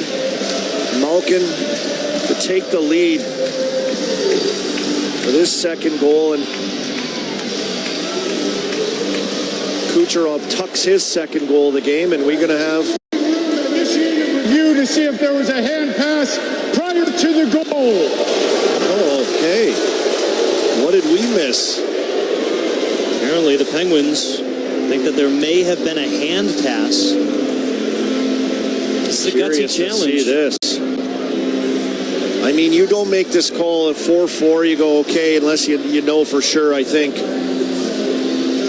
Especially with how Tampa has looked on their power play. And Kucherov.